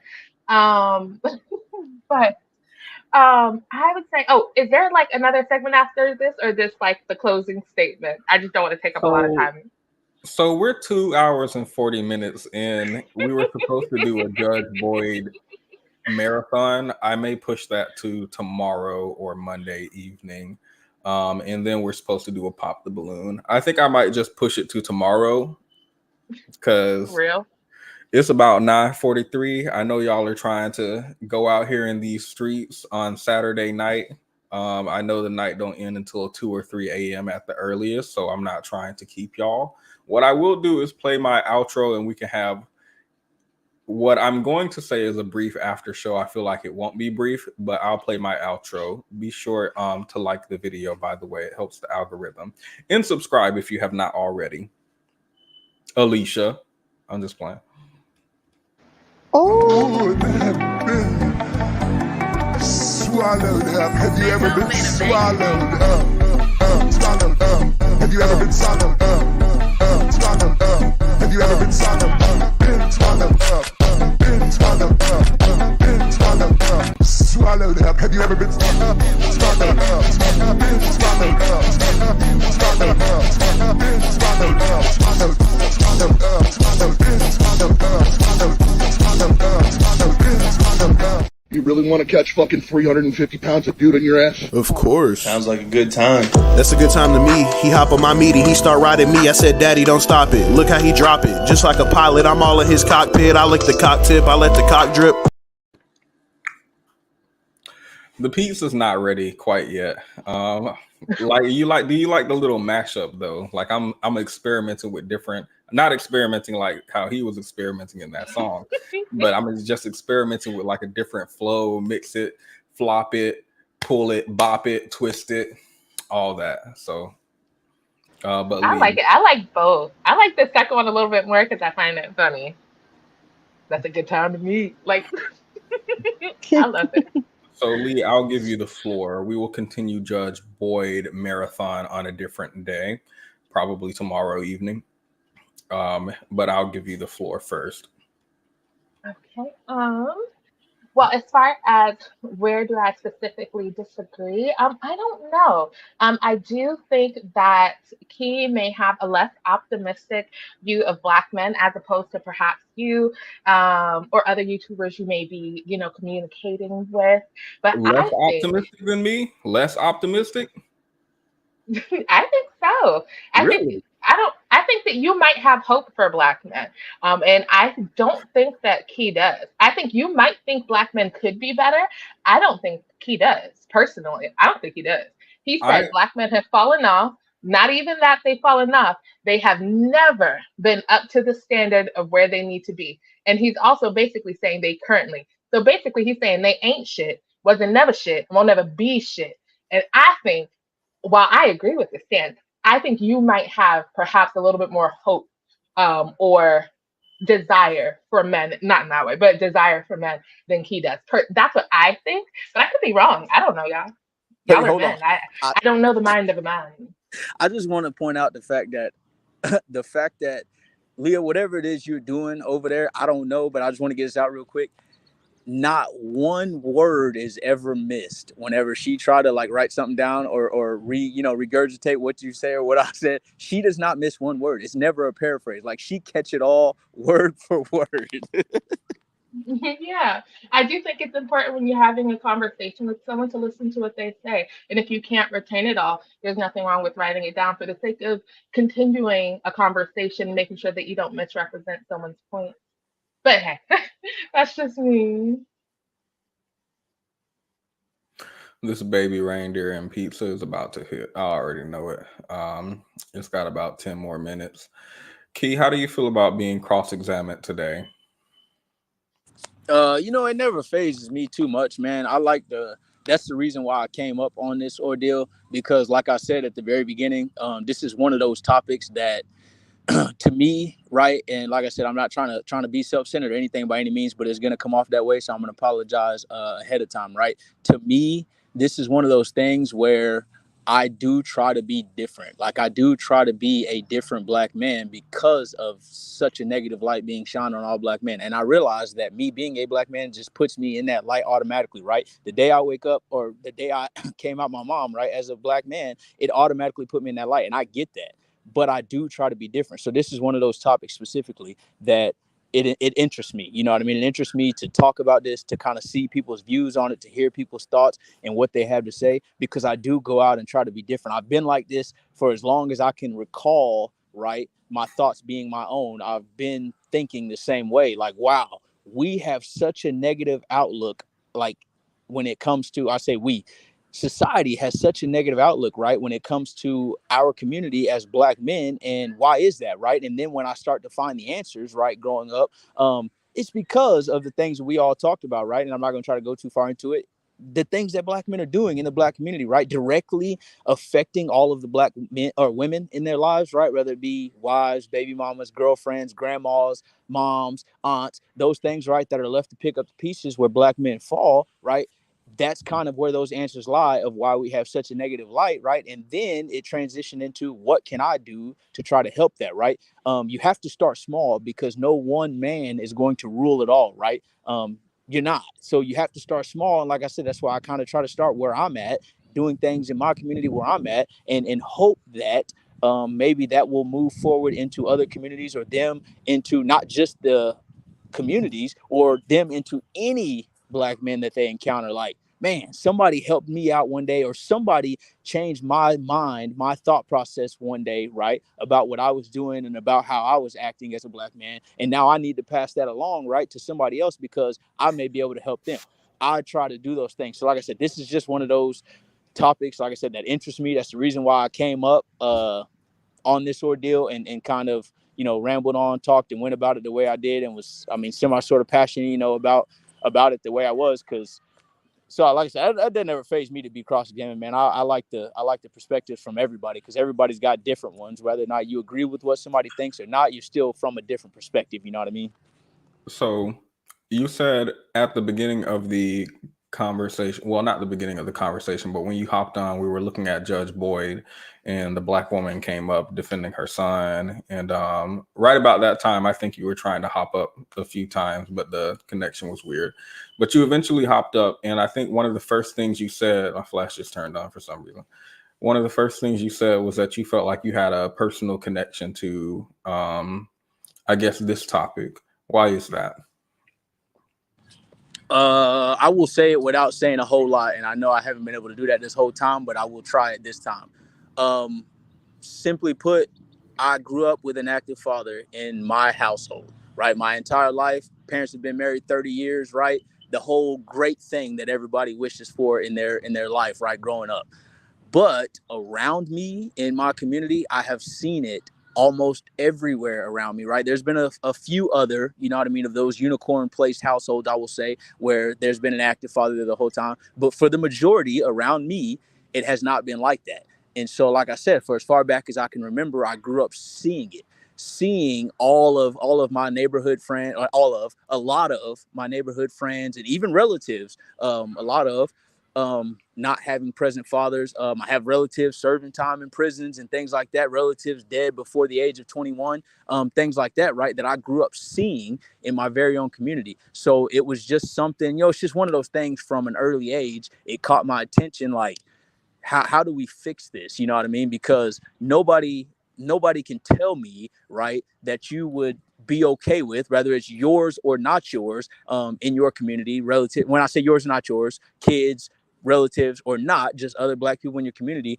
you go see, let's just say 15 to 21-year-old young men, right? Boys to young men being killed, taken off the streets at such an early age, right? Nobody can tell me they would be okay with that, right? Because that would be ridiculous. And then secondly, right, and this is for primarily Black women, you can't tell me, because you may be doing it, right? Some Black women may be doing it, but they do not want to do it. At this point, they may want to do it because they have to, but they don't actually want to, right? And I will believe that they don't actually want to. You can't tell me that as a Black woman, if you are out there raising single kids, single raising kids, right? You're by yourself, having to provide every single meal. You're giving every bath, every shower, putting them to bed every single night, right? Getting them to school every single day, doing all the homework, right? All the activities lie on you. All the fun that kid is responsible for starts with you. You may get help from some relatives, siblings, if you got them, whatever the case may be, but it all starts with you, because there is no other person that was equally responsible for making that very child or those children that you have. You're not getting any help at all. So you can't tell me that you're just like, yep, I want to get up and do this by myself every day, right? So like I said, for me, it was just at an early age, seeing it quite often interested me to where it was like, how do we fix this? Can we fix this, right? And then that's just kind of where it's been, and I haven't been any different ever. I mean, I've always had interest in this very topic, in this very, I guess, grand scheme of things when it comes to Black men. Patty, can I ask a question? It's going to veer off into child support. I'm just giving you the topic ahead of time. Okay, I want to just say before you do that, I thought you were the pizza's ready. You can go ahead. Some of the things that you're saying, Key, to me skirt around. It feels like you're just barely touching on the topic of like child support and Black fathers being in the home, but it feels like you're never actually like going there. And it feels like you want to say, because you did bring up child support earlier. I believe you said, hold on, child support. I know you mentioned like the courts favor men when it comes to like child support or something like that. And I did want to ask, do you believe that the courts favor men for child support? And to bring it even closer, do you believe the courts favor Black men when it comes to child support? Or do you think that the default is to favor the mother and to bring it more specific Black women? I believe on the child support thing, and I firmly believe that I said that it favors Black women, or the mothers. I didn't say Black women. I said the mothers, regardless of their situation, you know what I mean, or how they are, because they know that the men don't step up, and they're not stepping up to do what they're supposed to do. So they have to do things like impose child support, you know what I mean, on absent fathers. So that I said they favor the mothers, but I didn't specify Oh, whether it was Black or not Black. I just said they favor the mothers. okay, gotcha. Okay, that was my question on that. I appreciate the answer. I think that the root of it, I would be concerned about that, but you're a man, so. But I do agree that because men are not active and present fathers, that's the reason why child support would favor women, just because men are not actively seeking it. So I don't know if it's less of child support favoring women, or rather than the burden of women being the default parent. But hey, semantics, I guess. Also, I noticed that you seem to view yourself as quite the unicorn. A lot of the things that you've mentioned about yourself are to me, I would think that'd be sort of like the bare minimum for someone to do who cares about their community. Um, Not saying that I believe that you should have to care about your community or anything like that. That's not what I'm saying. But I think if you cared about the person standing in front of you, I feel like having a small conversation and saying, "How are you doing?" You mentioned saying like, "Hey, how's your family?" To men. Um, why do you think that that is more than the bare minimum?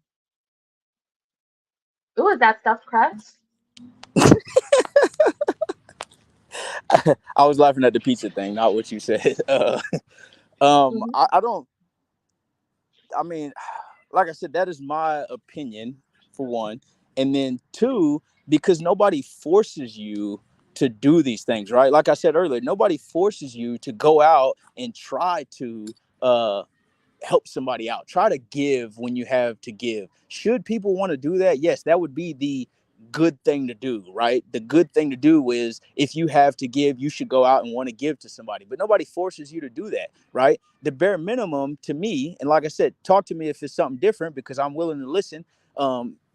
The bare minimum to me is just doing good in and of yourself. So if you are doing good and you are not out here doing these bad things, to me, that's just the bare minimum. And here's why I say that. If everybody was doing that, if everybody was doing good and nobody was out here doing the bad things, would this be a conversation?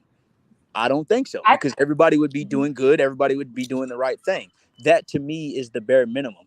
Doing just like I said, it's slightly above that is just going out and trying to. I actively, like I said, just actively going out and trying to get involved with somebody else, trying to get involved with somebody else's life and see if there's a way for you to be able to help somebody else. Not being forced to. Nobody forces me. Nobody makes me try to do these things, right? I have chosen to do this. So, like, to me, that just seems to be slightly above the bare minimum. And if it's not, like I said, I'm definitely willing to listen. If you think that's the bare minimum, trying to go out and do for others and things like that, if that's the bare minimum, I'm open to hear that too. Dove Haven, the only sexual tension is between me and the pizza. What kind of pizza is that, Petty? It's some. I didn't know this, but they make like chicken pepperoni beef. Like they make pepperonis, but out of different meats. I discovered because my friend, my Oh friend is yeah. Muslim, and she was eating some pepperoni pizza and offering me some pepperoni pizza, and I was very confused. And then she was like, "Duh, they make vegan pepperoni. They make." I didn't know that pepper. I thought pepperoni was pork always. Like I thought steak was always beef. I didn't know people make like tuna steak and other things. So, but the point is that Red Barons? I actually don't know. It's either red. Hold up. I love Red Baron. Red Baron is one of my go-tos. I like a good It's stuffed crust. I actually just had pizza with a cucumber salad earlier, and it was stuffed crust, pepperoni and pork, pepperoni pizza. I think it was DiGiorno. It's I the love a good cucumber journos. salad. It is the journal. It is not stuffed crust. Um, but they do have a stuffed crust. I also have that in the freezer. Um, but for some reason, Instacart was like, we're gonna give you $10 off of a Walmart order. You go to Walmart and look at their offers, and they're like, okay, if you buy 4 pizzas, we will give you $8 off. Also, I had like $20 back from a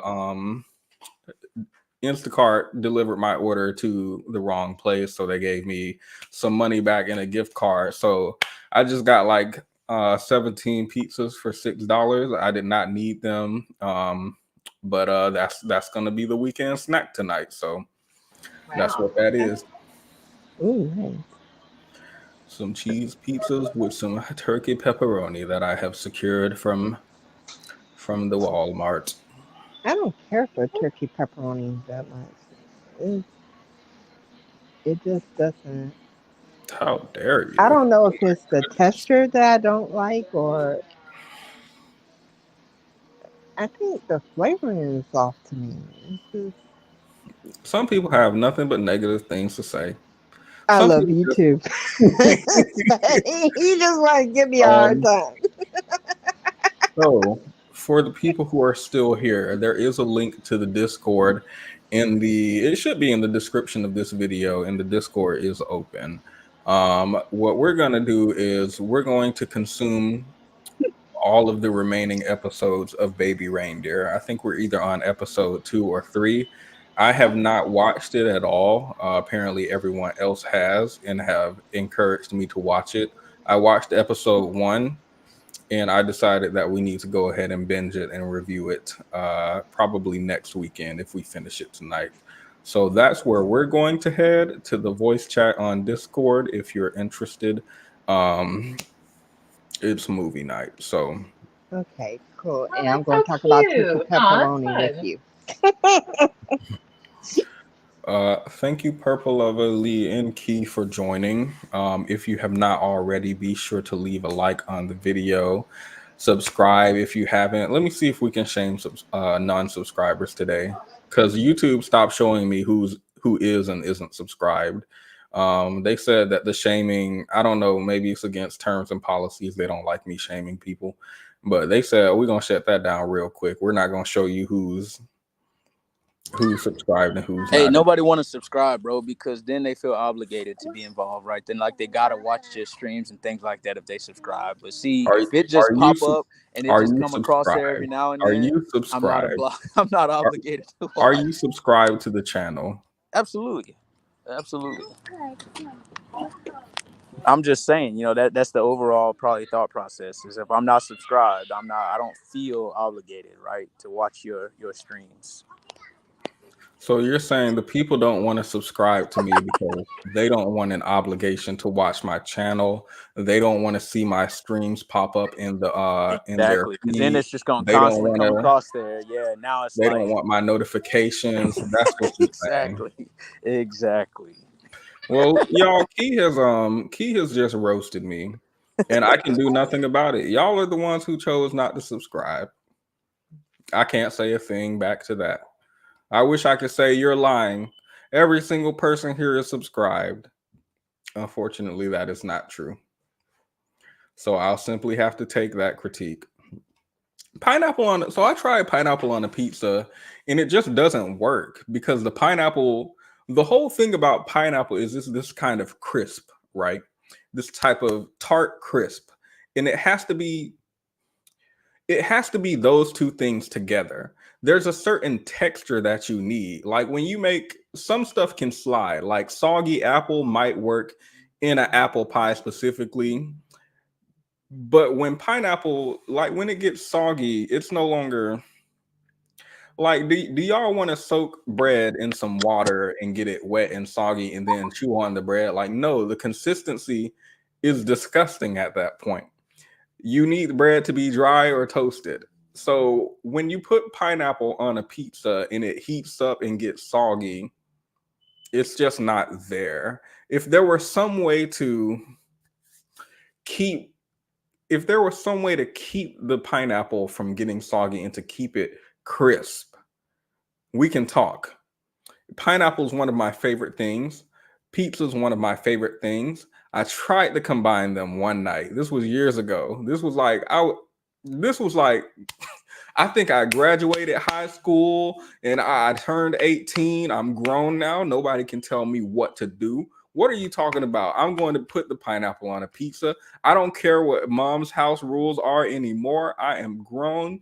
Mom had that rule for a reason. And I think it's time that we listen to mothers more, because I learned, I found out, and my mom always told me that you gon' something around and find out. I can't say the F word because we didn't throw out a couple. We didn't throw out a couple during this video. I'm trying to grasp onto this, what I already know will be a monetization appeal. But she said something around and find out, and I didn't listen to her. I had to something around, and I did find out. So I'm just saying, don't put pineapple on your pizza if you're not ready for it to be.